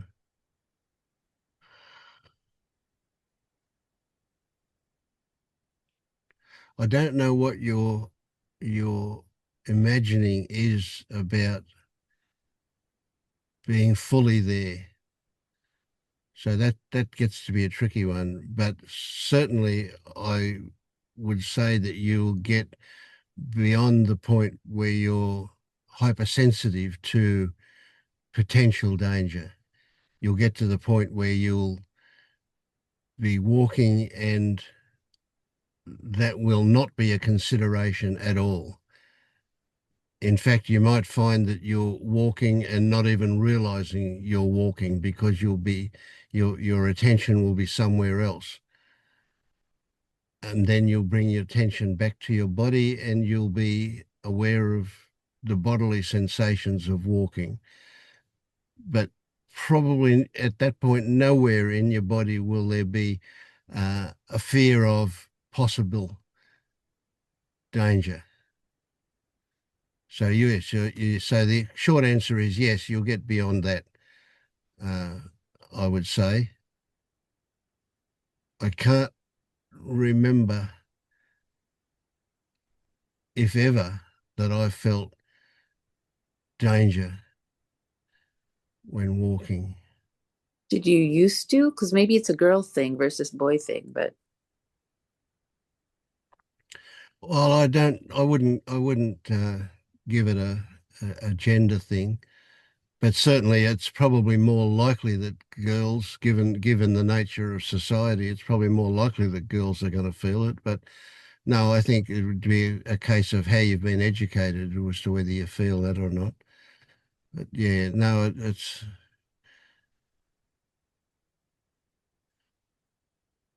I mean, I've stubbed my toe and nearly tripped, and then there's that instantaneous story about falling over and hitting the ground and doing damage. Maybe that's going a little bit too far, but certainly there is that kind of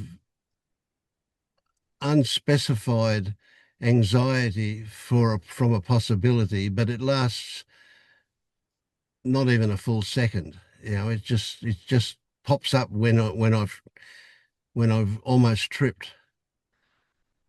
Or I do vaguely remember, must have been a long time ago now, I twisted I went over on my foot and that hurt. And I realized that that could have been more dangerous. But that realization was the story. But again, I'm back to just the physical sensations very, very quickly. So, from all practical purposes, no, I don't feel what you feel. And so therefore I imagine that you can get to the point where you don't feel that stuff at all, because it's pretty easy to see that that stuff is being put in there. You've been educated to that stuff by external circumstances, by people or by experience. Whatever the details are a bit irrelevant, but you've learned to be that way. You weren't born that way. And of course, some people are born with a more um, hypersensitive nervous system, and they're more prone to reacting with startled reactions to things, and others are less so. So of course, there are variations in this body to that body in those things. And one that is a pretty sensitive baby might well develop into a hypersensitive child, and right through into adulthood. Who knows? Yeah. But still, those things have to be triggered. They have to be put in there for it to be as big as what it is for you. It's not the way you were born. So Hmm. you'll get there, and you're experiencing relief from that fairly regularly these days, which Yeah, is, it's at a totally different level than it used to be, but it's still not, the body's still contracted and alert, and it's yeah, not fun, Vince. It's not relaxed. It's not peaceful. It's not like a lovely walk. It's like, okay, okay, are we safe? yeah, Are we safe? yeah, You know what I mean? Like, yeah, but it's on the way. so is it possible for me? I don't know. You know what I mean? Absolutely, it is. Yeah. I mean, that's my story anyway, and I'm pretty certain in that story. Yeah, absolutely, it's possible for you. Hmm. I've seen people change really dramatically, and I have Like, no do you think I could reason. walk alone in the woods at night and be totally fine? Yeah, yeah. But to walk alone in the woods, in that is probably your fantasy of one of the most dangerous places. That might take a little bit longer, but yeah, certainly you'll get there. But walk alone in the city and not feel danger, that's the first step. Hmm.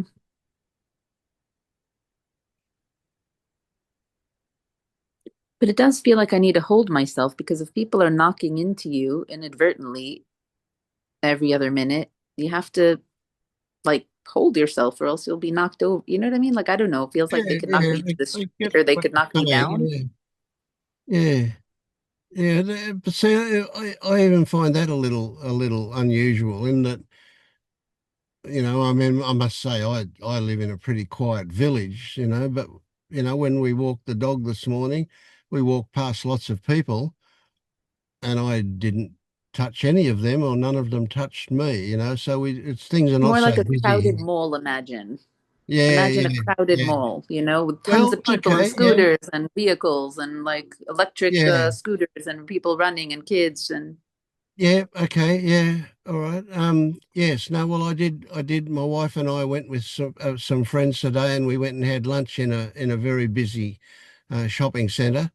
Um, and there were lots of people around, but again, I didn't bump into anybody, and nobody bumped into me. So it's pretty unusual for us to actually physically knock into each other, even in crowded circumstances. Here, it may be different where you are, though. So I don't know, but that's the case. Yes, I have there. We're seeing this phenomena of kids on scooters and electric bikes now, and I have on, oh, well, at least one occasion I can remember somebody went zooming past me on an electric scooter uh, at a pretty high speed, and I had a bit of a startled reaction to that, feeling like, whoa, that could be really dangerous. You should slow down, and you haven't even got a helmet on, you idiot.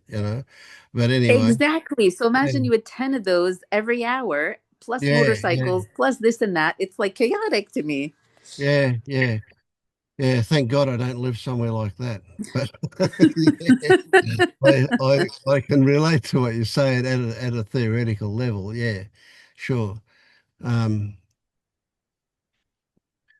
but see, but when that startle reaction for me happened, and then it was gone.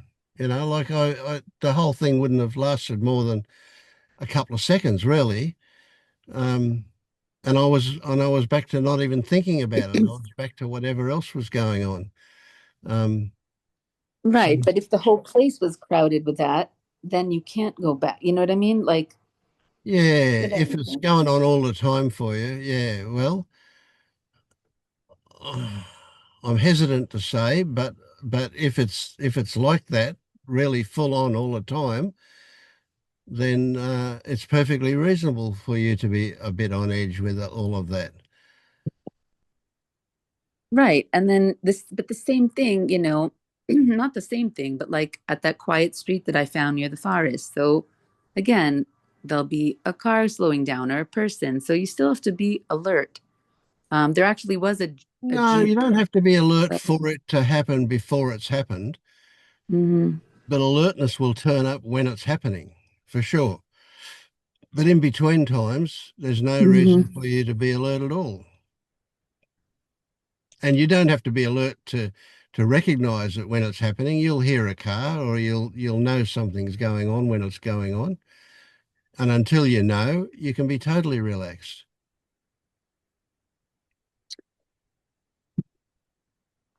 You know what I would say right now is it feels like I'm thinking back to that session with my friend and there's a lot of construction outside now and noise constantly, day and night. And the neighbors have been running, even at 2 a.m. They were cleaning, running around. I had to put on these earmuffs just to fall asleep.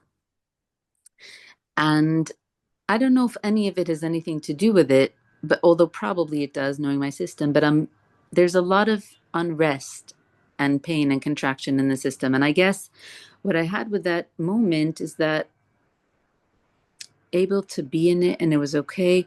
I don't know. It wasn't about words.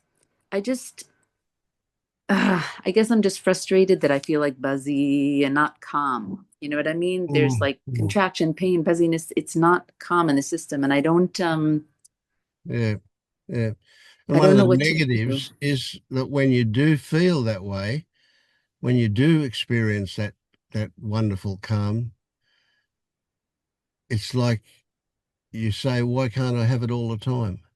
Exactly. So the positive includes a negative. Hmm. And she's a tricky one. And when the negative is going on, right, let's say when all the noise is happening and when you are all uptight, to imagine that you could be not feeling that includes that. So do you get that? Do you get that in order to want something different, you have to imagine that different thing. So you have to kind of hook into your experience of feeling calm and peaceful in order to want it, in order to resist what is actually going on. Okay.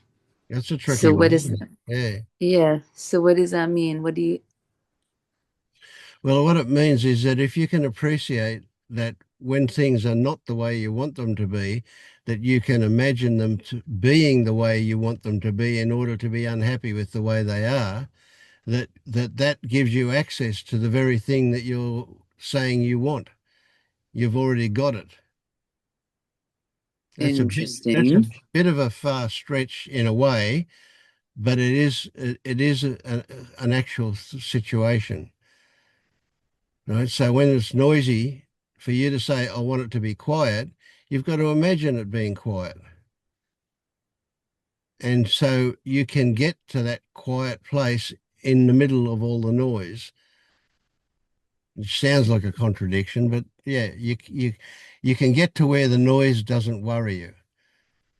You can get to where you have that peace, that sense of calm, contentment, in spite of the fact that the noise is going on.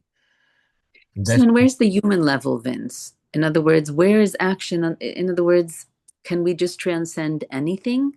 Can I walk in the forest and laugh in the face of danger, like not feel any fear and be in the midst of construction noise and feel fully at peace? Like, in other words, can I transcend the human fully and be at peace in everything? Is that what we're saying? yeah, but I wouldn't put it in that you're transcending the human. I would say you're accessing the human, right? What you experience when you can't, or when you're in the midst of all of that, and you're disturbed by it, that's inhuman. So I just want to reframe that back to being human is really what this stuff is all about. This waking up stuff is all about being fully human, right? What most of society does is lives in a concept and mistakes that concept for reality, right? Well, what you're going to do, what you're moving towards, is seeing things the way they really are. In other words, you're not living in a conceptual world, you're living in an actual world, and that is being fully human. So it's a reversal of what you imagine it to be. Fully human because I'm not avoiding sensations to run into thought. Yes, yeah, that's right, because you're not escaping into concept and then mistaking that concept for real, to be actual. So, do you really think the only suffering is that I'm saying to myself, I don't want, like right now, the building is vibrating and there's 7 different kinds of horrible machine noise. And you really think the only suffering is the contraction because there's resistance, which is just a thought that I don't want it, or does the body not want it? And therefore there's contraction. And The, is it the, because, the body doesn't want it because the thought doesn't want it. And yes, again, we're talking extremes here. It's true, though, that the noise can be there and it can be physically disturbing, but we can have an attitude that means that isn't a big deal. Of course, mm-hmm, there are limits. We'll get to a point where mm-hmm, it's beyond that. But if that noise is under, say, 80 decibels or 85 decibels, right, you can live with it. People mm-hmm, people go to music concerts and listen to stuff at 115 decibels, right? And they come back and say, we had a great time. They were enjoying it. But if that noise was jackhammers, they would say, no, that was horrible. And it's probably not even at the same level of decibels as the music was. So you can see that it's not just the physical thing. It's also what it means, the stories that come along with it. I suppose, although I wouldn't go to that and I would be holding my ears, and I Yeah, have, but yeah, yeah, me too, um, actually. But you hear what I'm saying, though. I mean, we yes, know I we do. know But especially young people will do that. Yeah, Yeah. but also duration of the noise. But also my young nephew, when I've gone with him, let's say to the forest, and a jeep will pass or something, his heart starts to race and he runs to me and he says, "Hold me, hold me." He like his body reacts to strong mechanical noises with terror. Like, and that's Mm, not a learned thing, I don't think. He from when he was young, his heart would go wild, like when he was 1 or 2, and I would just, grab him up and hold him because he would just run and cling to me. mm. And till today, his body just, so I don't know. Yeah. I guess I have questions about like also the duration. In other words, I'm fine with it for Yeah. an hour or two, but when it's all there all night, I Yeah, don't sure. know. Yeah, yeah, yeah. Yeah, it's interesting that one, isn't it? We had a large tree cut down outside our house yesterday or the day before yesterday. Um, and all day there was chainsaws going and they had some machinery to pick up the big logs and move them around and so on. That was going, and all that was about probably 10 meters from my bedroom window. And in the afternoon, I said to my wife, I'm going to go and have a sleep. And she said, Can you go to sleep with all that noise? And I said, Well, I will see. Well, I put my head on the pillow and I guarantee I was asleep within about 7 minutes. Wow. Now, I just didn't hear the noise. It was there. Sure, my body is reacting to it, but I was unaware of it. Now, it's not because I'm a hero. Don't get me wrong. I'm not trying to say anything wonderful about that. I'm just saying the stories about what it means plays a much bigger part than the actual physical stuff. Hmm. But as you say, it's a matter of duration and all that too. So all that plays into it. So, if you're listening to 90 or 95 decibels, that's at a level of doing physical damage to your ear after a period of time. After, give it, I don't know how long, 10 or 12 minutes, maybe at that level, and it will do physical damage to you. But you can knock that down by putting earmuffs on or whatever you do.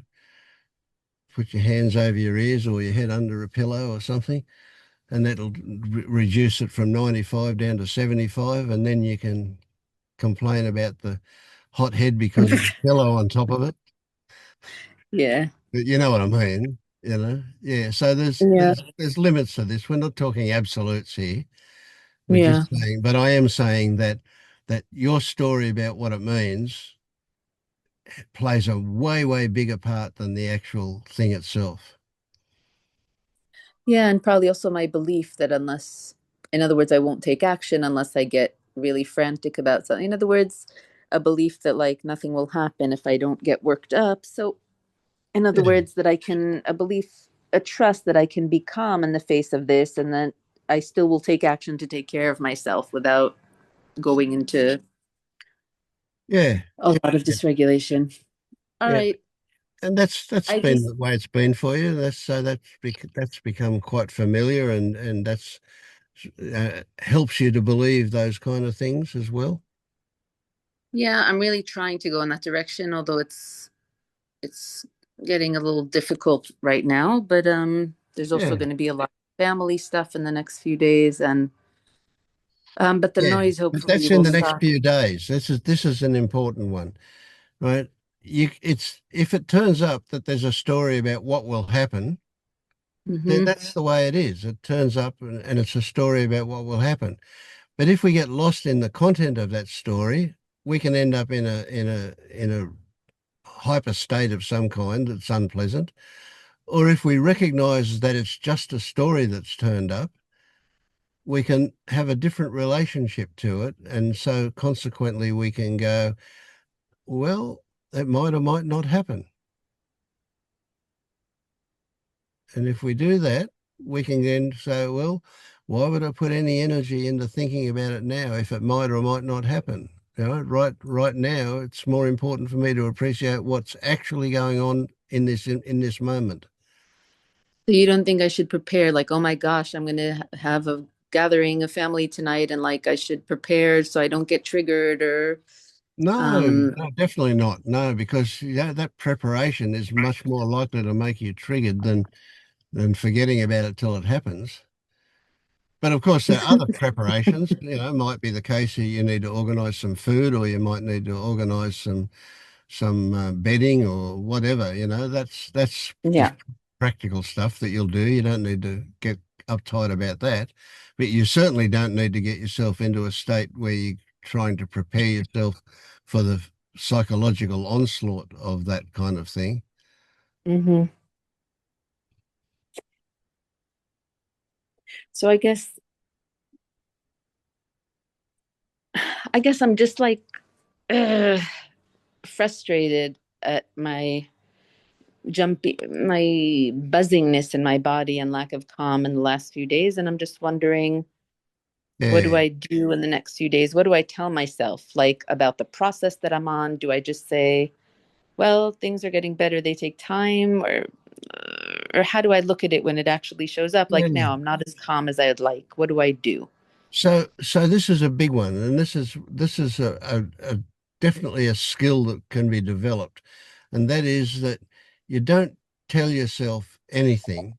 What you do is you look at what is actually happening, and when I say look at it, I mean you experience what is actually happening. Now, so if you're coming at it from a perspective of experience, you're going to experience the fact that there are thought stories going on. You're going to experience the sensations involved in feelings that are happening. Right? So you experience what is actually happening, and you are particularly cognizant of stories that come along to give it meaning and recognize that they are stories. So again, we don't get lost in the content of a story. We just recognize that a story exists. And we don't try and stop them. We don't want to change them. We don't want to use them to prepare ourselves. We simply want to recognize that they exist. Full stop. Recognize that they exist. That's all that needs to happen. Not what it means. And if a story does turn up about what it means, recognize that it's a story that's turned up. So, like right now, my body is not calm. There's a little bit of pain, but there's just a lot of buzzing or contraction or tension. It's just not calm. Yeah, right. And there's Yeah. also posture stuff that feels like I'm really bent over, and there's all kinds of stuff that I often feel very uncomfortable. I don't feel like Yeah. relaxed, and I feel I have to So adjust my yeah, posture. And when you said that, my body immediately wanted to stretch upright and stretch,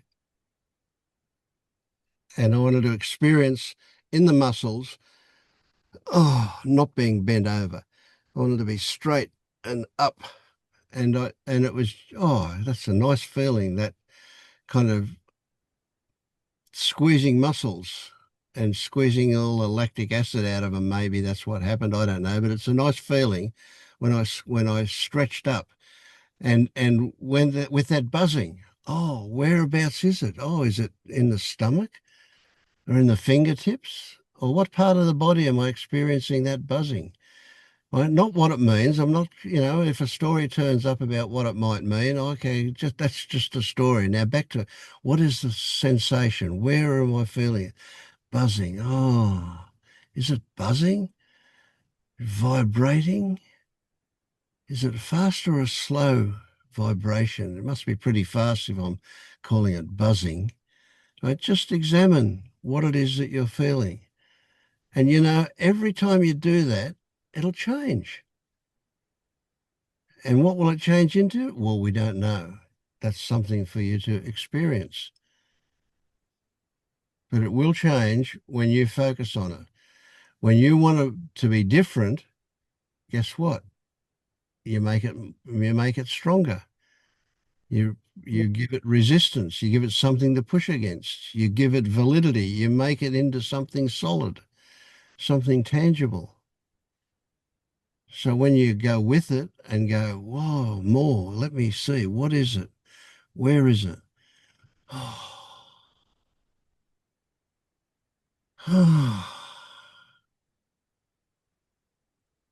Hmm. Thank you for that. That your description of what you felt change what I felt. Thank you. Mm. Hmm. And in that, I detect something rather lovely. Yeah, that was good. Yeah. Mm.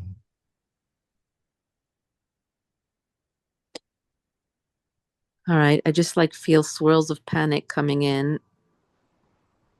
Yep. Um, And where are they? What do they feel like? So you've got this mhm. label panic, and it's a good place for you to start looking, but what is the actual experience? Where is it? What does it feel like? Get into the details of that. I thought to solve it on a thought level, but you're saying panic is not a thought, it's a sensation. Absolutely. Yep. Yeah. The word panic is a story that gives meaning to those sensations. And if you get into the sensations directly, you might find that other words are equally as valid as that one. Okay, perfect. I'll work with that because there's a lot of air pollution, there's noise pollution, there's all kinds of safety stuff, there's family stuff, there's body pain stuff, there's a million stuff coming up. And then there's waves of panic about it. And so Yep. you're saying that the panic on a body level. All right, that'll be what I'll do. When I start getting worried or triggered, I just won't pay attention to any story. I'll just go into Yeah. what does that mean? What does Yeah. that feel like? Yeah. Okay, perfect. And give validity to the fact that the story exists, but not to the content of it. Yeah. Good one. And Yeah, I like that, Tammy. Thank yeah, you. that's perfect. Vince, I'm so excited that when I press my phone, you appear. This has just been amazing. And Very good. I'm so grateful. Thank you, Tammy. So, Yeah. so grateful. Thanks so much. All right. Have a wonderful evening. I will. Bye bye. Bye.